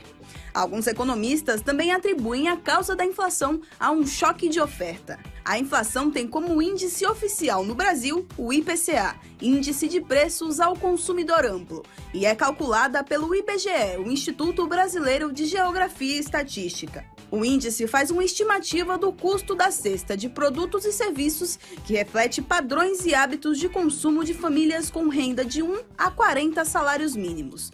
Os grupos são alimentação, habitação, vestuário, transportes, saúde, despesas pessoais, educação, comunicação e artigos residenciais. A ferramenta que o Banco Central tem para controlar a inflação é a manutenção da taxa básica de juros, a Selic. Então, em um movimento esperado, quando a inflação está mais alta, o Banco Central tende a aumentar a taxa de juros com a intenção de inibir o avanço da inflação, desacelerando o consumo e os investimentos das empresas. Mas quais são as consequências que a inflação traz para as economias? A inflação alta nunca é bom. São várias as consequências que ela traz. Entre eles, a desestimulação de investimentos, a inibição do crescimento econômico, além de aumentar o custo da dívida pública devido à taxa de juros da dívida pública ter que compensar o efeito da inflação e incluir a ele um prêmio de risco como compensação das incertezas que a inflação mais alta traz.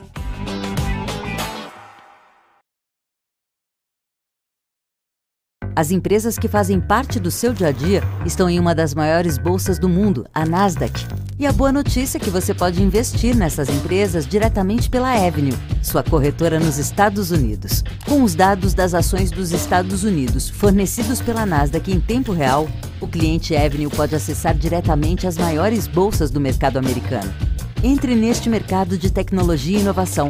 Acesse avenue.com.br/Nasdaq e seja bem-vindo ao mercado global. Tesouro Direto. Tenho certeza que você já ouviu falar nele. Mas você sabe o que ele é? Esse é o quadro BMC Explica e o tema de hoje é Tesouro Direto.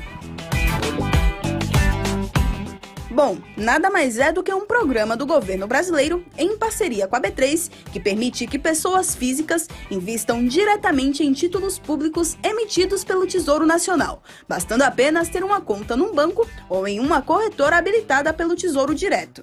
O Tesouro Nacional oferece títulos com diferentes tipos de rentabilidade, atreladas tanto à variação da inflação do país mais uma taxa real, a Selic, ou a uma taxa pré-fixada. Esses títulos são uma das formas do governo de captar recursos para financiar as atividades e projetos. Os investidores podem escolher diferentes tipos de títulos com prazos e rentabilidades diferentes. Além de acessível e de apresentar muitas opções de investimento, o Tesouro Direto oferece boa rentabilidade, liquidez diária e baixo risco de crédito. O investidor pode ficar até o final do prazo contratado ou até mesmo sair antes do prazo. No entanto, se sair antes, a rentabilidade pode oscilar, resultando ou em ganho maior do que o planejado ou até mesmo em perdas. Essa opção de investimento é de baixo risco, porque são garantidos pelo governo federal. Mas é sempre muito importante avaliar os riscos e as oportunidades antes de fazer qualquer investimento.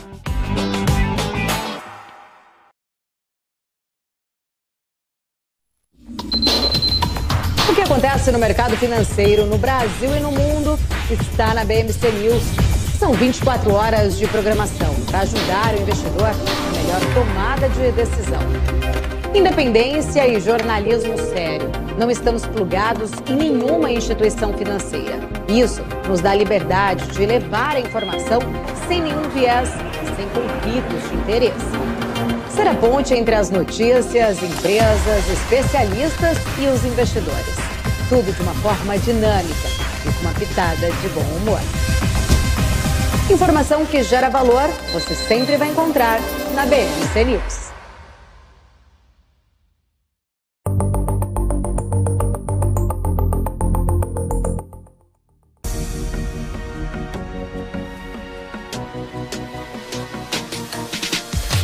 BMC News, informação que gera valor. E de volta para o nosso closing aqui na BMC. Muito boa tarde para você que está se sintonizando agora, 5 horas e 33 minutos. Nesse momento, bolsa que está continuando no seu aftermarket, mas que terminou o seu primeiro pregão da semana em território positivo, alta de 0,38%. Grupo Pão de Açúcar, pior do dia, 5,82% de queda. JBS subiu 9,05%. E para dar uma olhada em tudo aquilo que mexeu com o mercado, eu chamo o nosso mítico Dalton Vieira, analista técnico da DV Invest. Dalton, muito boa tarde, sempre um prazeraço tê-lo conosco aqui no closing da BMC. Fala, grande Carlos. Boa tarde a todos aí que estão ao vivo na BMC News. O prazer é enorme aqui do meu lado para participar e atender aí os pedidos de análise que vêm aí dos participantes ao vivo e também de você. Dalton, obrigado, Dalton. Vamos lá. Então, o que você está achando do Ibovespa, né? Alguns dias que tivemos uma queda, agora voltou a subir, Ibovespa andando um pouco de lado. Parecia que em junho era o mês, né? Agora vai, não foi. E aparentemente Ibovespa continua estagnado. O gringo saindo também, já tiraram 4 bilhões quase de reais, né, em 5 ou 6 pregões. O que você está vendo no Ibovespa e também o dólar, como ele está reagindo? Porque mesmo que a Ibovespa anda de lado, o dólar deu uma caída hoje, né? Sim, eu vou começar então falando aqui do Ibovespa e compartilhando minha tela, colocando aqui minha tela do Ibovespa, deixando a tela aqui ampla. O que a gente tem, Carlos, o índice ele continua com viés de baixa. Esse viés de baixa, falando de curto prazo, foi gerado aqui no pregão de ontem, quando ele oscilou abaixo desse patamar, só que sem muito força, 116.560 pontos. Terminou que ele ganhou aqui uma força aqui, veio aqui para cima e tá aqui dentro dessa região mais lateral, no formato de um retângulo, algo semelhante a um retângulo. Então a gente tem um contexto de viés de baixa, dentro de uma indefinição. Só que, se eu olho para o gráfico semanal do índice, esse movimento inteiro de subida, ele está dentro de uma correção dessa subida. Esse vermelho que eu estou traçando está corrigindo toda a subida aqui desse movimento de subida. É ainda curta em termos de tempo, em termos de preço, nem chegou ali na média. Está fraco a queda, mas ainda é curto para quê? Para romper para cima. Pode vir aqui o Ibovespa, vir aqui para cima? Sim. O que vai aumentar a probabilidade, Carlos, disso acontecer? Gráfico diário, esse movimento inteiro de subida foram 14 pregões. E todo esse movimento até a mínima de ontem foram também 14 pregões.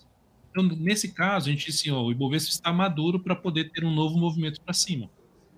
Hoje, ele gerou o primeiro sinal para isso. Superou a máxima do pregão anterior, gerou sinal de fundo em cima de um nível de suporte, só que não conseguiu, você até acabou de comentar que o Ibovespa fechou positivo. Primeiro pregão da semana que fechou positivo, mas um positivo com fraqueza, que deixou uma longa sombra superior e respeitando ali a média. Então, por isso que ele mantém ainda o viés de baixa do pregão anterior. Apesar do fundo gerado, o que vai aumentar então essa chance do Ibovespa ter algo maior para cima?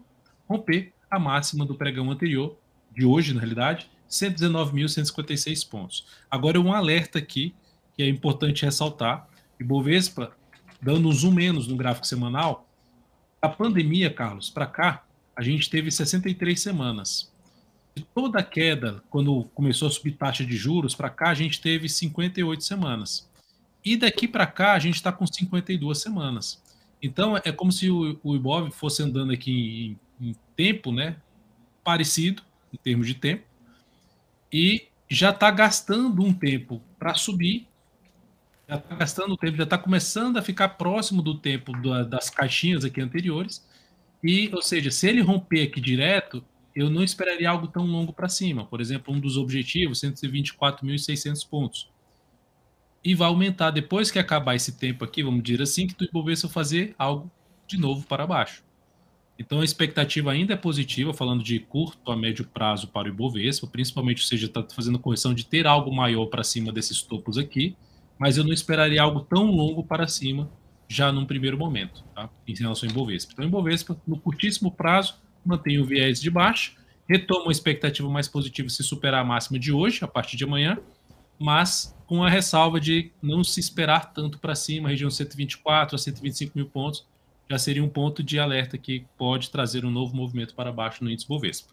Em relação ao dólar, vou pegar aqui até o mini dólar para falar pelo gráfico do mini dólar, o dólar ele está dentro de um viés de baixo, um prazo mais longo. A gente já vem comentando aqui nas minhas participações, gráfico semanal.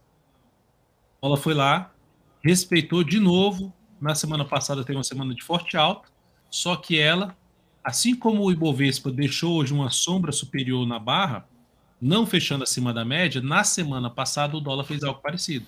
E nessa semana, de novo, tentou aqui voltar para cima da região lá dos 4.900, se sustentar acima dos 4.900, não conseguiu, e está vindo para uma semana negativa aqui, com queda já de 1,09%, né, faltando ainda mais 2 pregões para a gente fechar a semana. O fato que a gente tinha no diário uma tendência de alta de curto prazo, que com o retorno do preço, eu até publico isso diariamente no meu perfil no Instagram, um resumo sobre o Ibovespa e sobre o dólar, se ele voltasse para baixo desses 63,5, 863,5, ele basicamente ele dava um indício de mudar essa tendência, enfraquecer ainda mais essa tendência de alta e voltar a ficar mais alinhado com o gráfico semanal. É o que fez hoje. Apesar da boa recuperação, o dólar está ainda dentro de uma tendência de alta de curtíssimo prazo, mas contrária à tendência do gráfico semanal, que ainda aponta mais para baixo.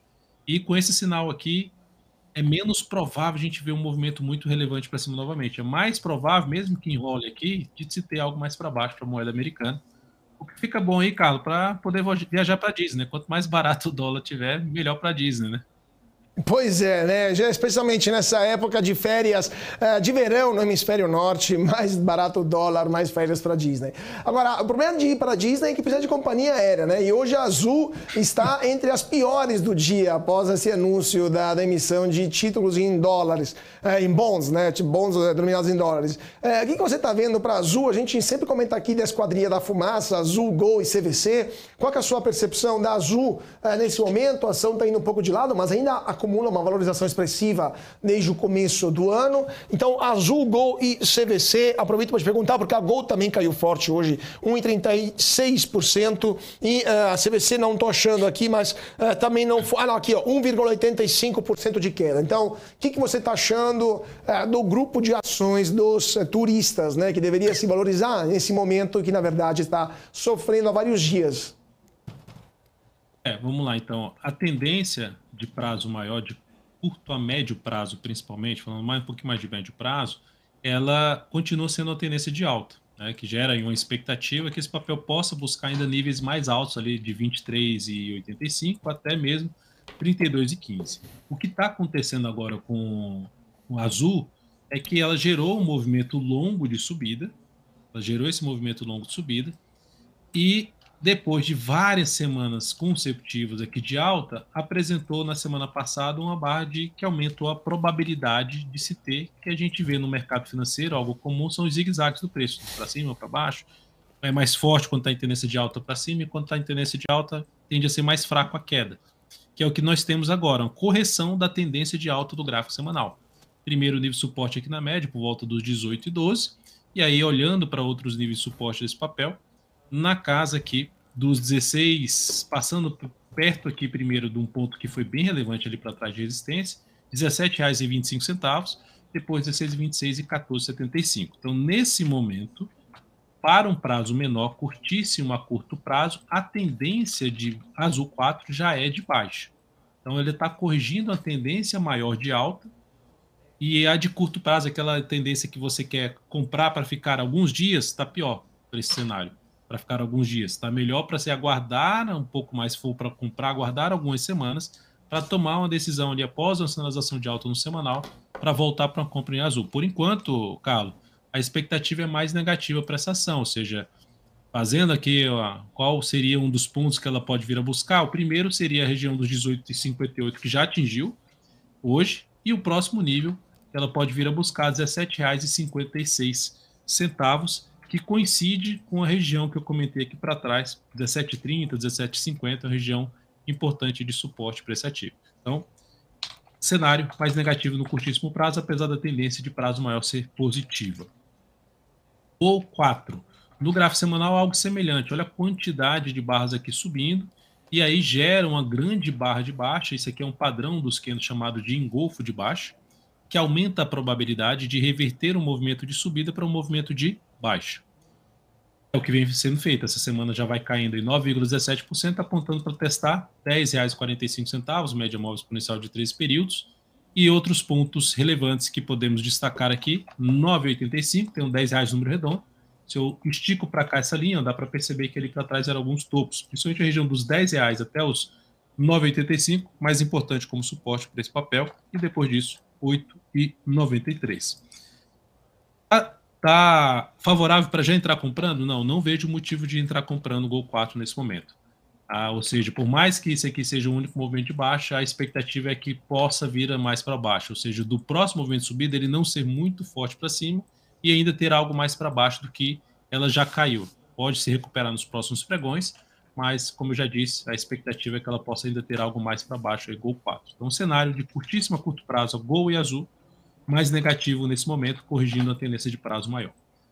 CVC B3, gráfico diário dela, curto prazo, a tendência de baixa, formada aí por esses zigue-zagues descendentes. Inclusive, a perda aí dessa região aqui em torno aí dos 3,17 reforça a chance de ter algo maior para baixo. Olhando para um prazo maior, essa está bem pior do que Azul e Gol, porque Azul e Gol conseguiram anular a tendência de baixa de prazo mais longo. A CVC B3, não.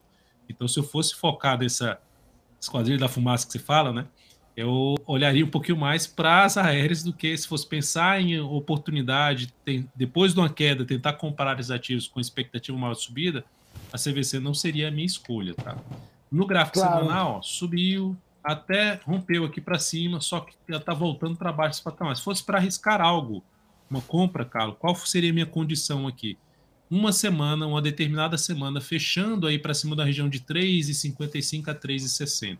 Aí daria para arriscar uma compra, colocar aí um limite de perda abaixo da mínima que ela está atingindo aqui, para aí sim arriscar uma entrada pensando em ficar aí de 3 a 10 semanas posicionado pelo menos aí em CVC. Mas por enquanto não seria a minha escolha enquanto não tiver esse sinal de alta. Perfeito, perfeito. Agora, vamos falar um pouco, então, das maiores altas, maiores baixas de hoje, né? Grupo Pão de Açúcar caiu 5,82% hoje. O que você está vendo? Não somente ele, porque hoje tivemos também bastante empresa do setor de varejo que sofreu, né? Grupo Pão de Açúcar, a Via também sofreu bastante e a Magalu também perdeu 2,61%. O que você está achando do setor de varejo nesse momento? O que o gráfico está falando? Tá, vamos lá. Vamos falar então desses três ativos, né? Começando do PK3. PK3. Vou pegar aqui o gráfico. A queda hoje de Pão de Açúcar, ela é contrária à atual tendência de alta do preço desse ativo. Então, ela está dentro da tendência de alta do gráfico semanal, ela está dentro da tendência de alta do gráfico semanal, só que onde ela chegou em um nível de preço que lá atrás, lá em setembro do ano passado, e também ali por volta de novembro, início de novembro do ano passado, foram pontos onde o preço parou de subir e começou a cair. Parou de subir e começou a cair. Então, normalmente, quando o preço chega nesses níveis, depois de um movimento mais prolongado para cima, entra uma pressão vendedora, lembrando que o preço caiu quando chegou nesse nível lá atrás, aumenta a probabilidade, então, de queda do preço com essa pressão vendedora. É o que está acontecendo agora com Pão de Açúcar, que gerou um outro padrão que a Gol tinha gerado lá no gráfico semanal, aqui gerou um gráfico diário chamado de engolfo de baixa, que aumenta a probabilidade de estancar o movimento de subida e entrar no movimento para baixo. Agora, é um ativo que, para mim, para avaliar mais compra nesse papel. Se eu tivesse comprado, já estava comprado aqui, pensando em operações mais curtas de swing trade, que a gente costuma falar, operações de 3 a 10 pregões, em média, aqui seria um sinal de saída da posição. E aguardaria o desenrolar do movimento de baixa para voltar a pensar em alguma compra nesse ativo. E aí, qual seria um nível de preço interessante que esse recuo poderia atingir? A região em torno ali dos R$20 a R$19. Aí, nessa faixa de preço, eu me interessaria para abrir compra. Enquanto isso não acontecer, com essa sinalização aqui, o caminho mais provável é ou ficar de lado ou ter um movimento para baixo, o que não me leva a abrir uma compra em PK3. Então, na PK3, o contexto de curto a médio prazo está positivo, apesar da sinalização de se ter uma correção aí de curtíssimo prazo no papel. Na MGLU3, Magazine Luiza, o cenário já é contrário, totalmente contrário, é bem negativo. A tendência de prazo mais longo já é negativa, deixa eu só botar o ajuste. A tendência de prazo mais longo já é um cenário mais negativo. Dá para perceber isso quando a gente vê um ativo, o preço do ativo batendo na média e não conseguindo ficar acima. A média inclinada para baixo. Média inclinada para baixo, média abaixo da média de prazo maior. Então, ou seja, a gente tem um contexto mais de baixa para o papel. E olhando para o gráfico diário dela, ela está dentro da tendência aí de baixo. Tentou subir aqui, gerando um sinal de alta, mas fechou na mínima do dia. Aquele fundo fraco, que começa a subida muito fraca. Ela pode até dar continuidade aqui à subida, mas a expectativa continua sendo mais negativa. Não vejo motivo de compra de MGLU3 por enquanto, o cenário realmente do papel para baixo. E Via 3 também tem uma tendência de baixa pelo gráfico diário, topos e fundos descendentes, olhando para um prazo mais longo, que veio aqui para cima, igual a CVC, que parou ali e ficou aqui de lado no semanal, rompeu para cima, está voltando para baixo do nível que era para ficar acima. Deveria ter voltado para baixo dessa região, ou mesmo para baixo da média. Da mesma forma que eu comentei na CVCBT, se fosse abrir qualquer compra em via aqui, seria fechamento de uma semana para cima aí pelo menos dos R$2,20, R$2,25, para pensar em compra em Via 3, ou sendo muito mais agressivo, um perfil mais arrojado, na chegada do preço por volta de R$1,74, arriscar uma compra se gerar um sinal de alta aqui no gráfico diário, um fundo no gráfico diário superar a barra anterior. Essa seria a alternativa de entrada. Mas tanto MGLU3 quanto Via 3 não vejo um cenário gráfico bom desses ativos. Olha o gráfico mensal da Via, apontando também para baixo.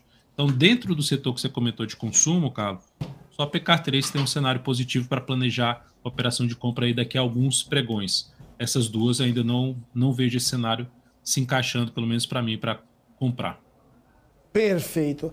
Dalton, muito obrigado por sua participação. Nosso tempo aqui está correndo, mas sempre muito interessante a parte gráfica e muito instrutiva para nosso público de day trader. Dalton Vieira, como sempre, conosco, analista técnico da DV Invest. Muito obrigado, Dalton. Sempre um prazer tê-lo conosco. Valeu, grande Carlos. Um grande abraço a você e a todos que estão aí por trás fazendo tudo acontecer na BMC News. Abraço a todos também que estão aí ao vivo no canal. Até a próxima. Um prazer sempre participar aqui com vocês. Prazer todo nosso, Dalton. Muito obrigado. E agora vamos para o nosso gráfico do dia. Vamos falar então hoje de compras de armamentos. Porque vocês sabem, gente, que no mundo há países que compram e países que vendem armas. Os países que mais compram armamentos, que mais compraram armamentos, os maiores importadores de armas em 2022, baseados numa pesquisa feita pelo Centro de Estocolmo de Pesquisa, Instituto de Estocolmo para pesquisas sobre a paz, mostram que o Catar foi o país que mais aumentou a sua cota de importação de armas em 2022, alta de 10,4% em comparação com o mesmo período do ano passado. Aliás, perdão, erro meu. Isso é 10,4% do total de armas importadas no mundo foi para o Catar. A Índia representou 8,9% do total das armas importadas no mundo. A Ucrânia, 8,3%, considerando que a Ucrânia, então, está em guerra, importou menos armas do que o Catar e a Índia, que não estão formalmente em guerra. A Arábia Saudita, em quarto lugar, 7,1%. Kuwait 7,0%, o Paquistão 4,9%. O Japão representou 4% das compras mundiais de armamentos e a Noruega 2,7%. Interessante de notar que a maioria desses países importadores de armas estão no Oriente Médio, a região mais explosiva do mundo. E, gente, por hoje é só, nosso tempo acabou, mas eu queria agradecer muitíssimo todo mundo que ficou com a gente no closing desta quarta-feira, uma bolsa de valores que terminou o dia em alta de 0,38% aos 117.666 pontos. Então fique com a gente, porque nossa programação aqui na BMC continua, mas nós vemos amanhã por mais um closing a partir das 4 horas aqui na BMC. Mais uma vez, muito obrigado a todos pela atenção, uma ótima tarde e até amanhã.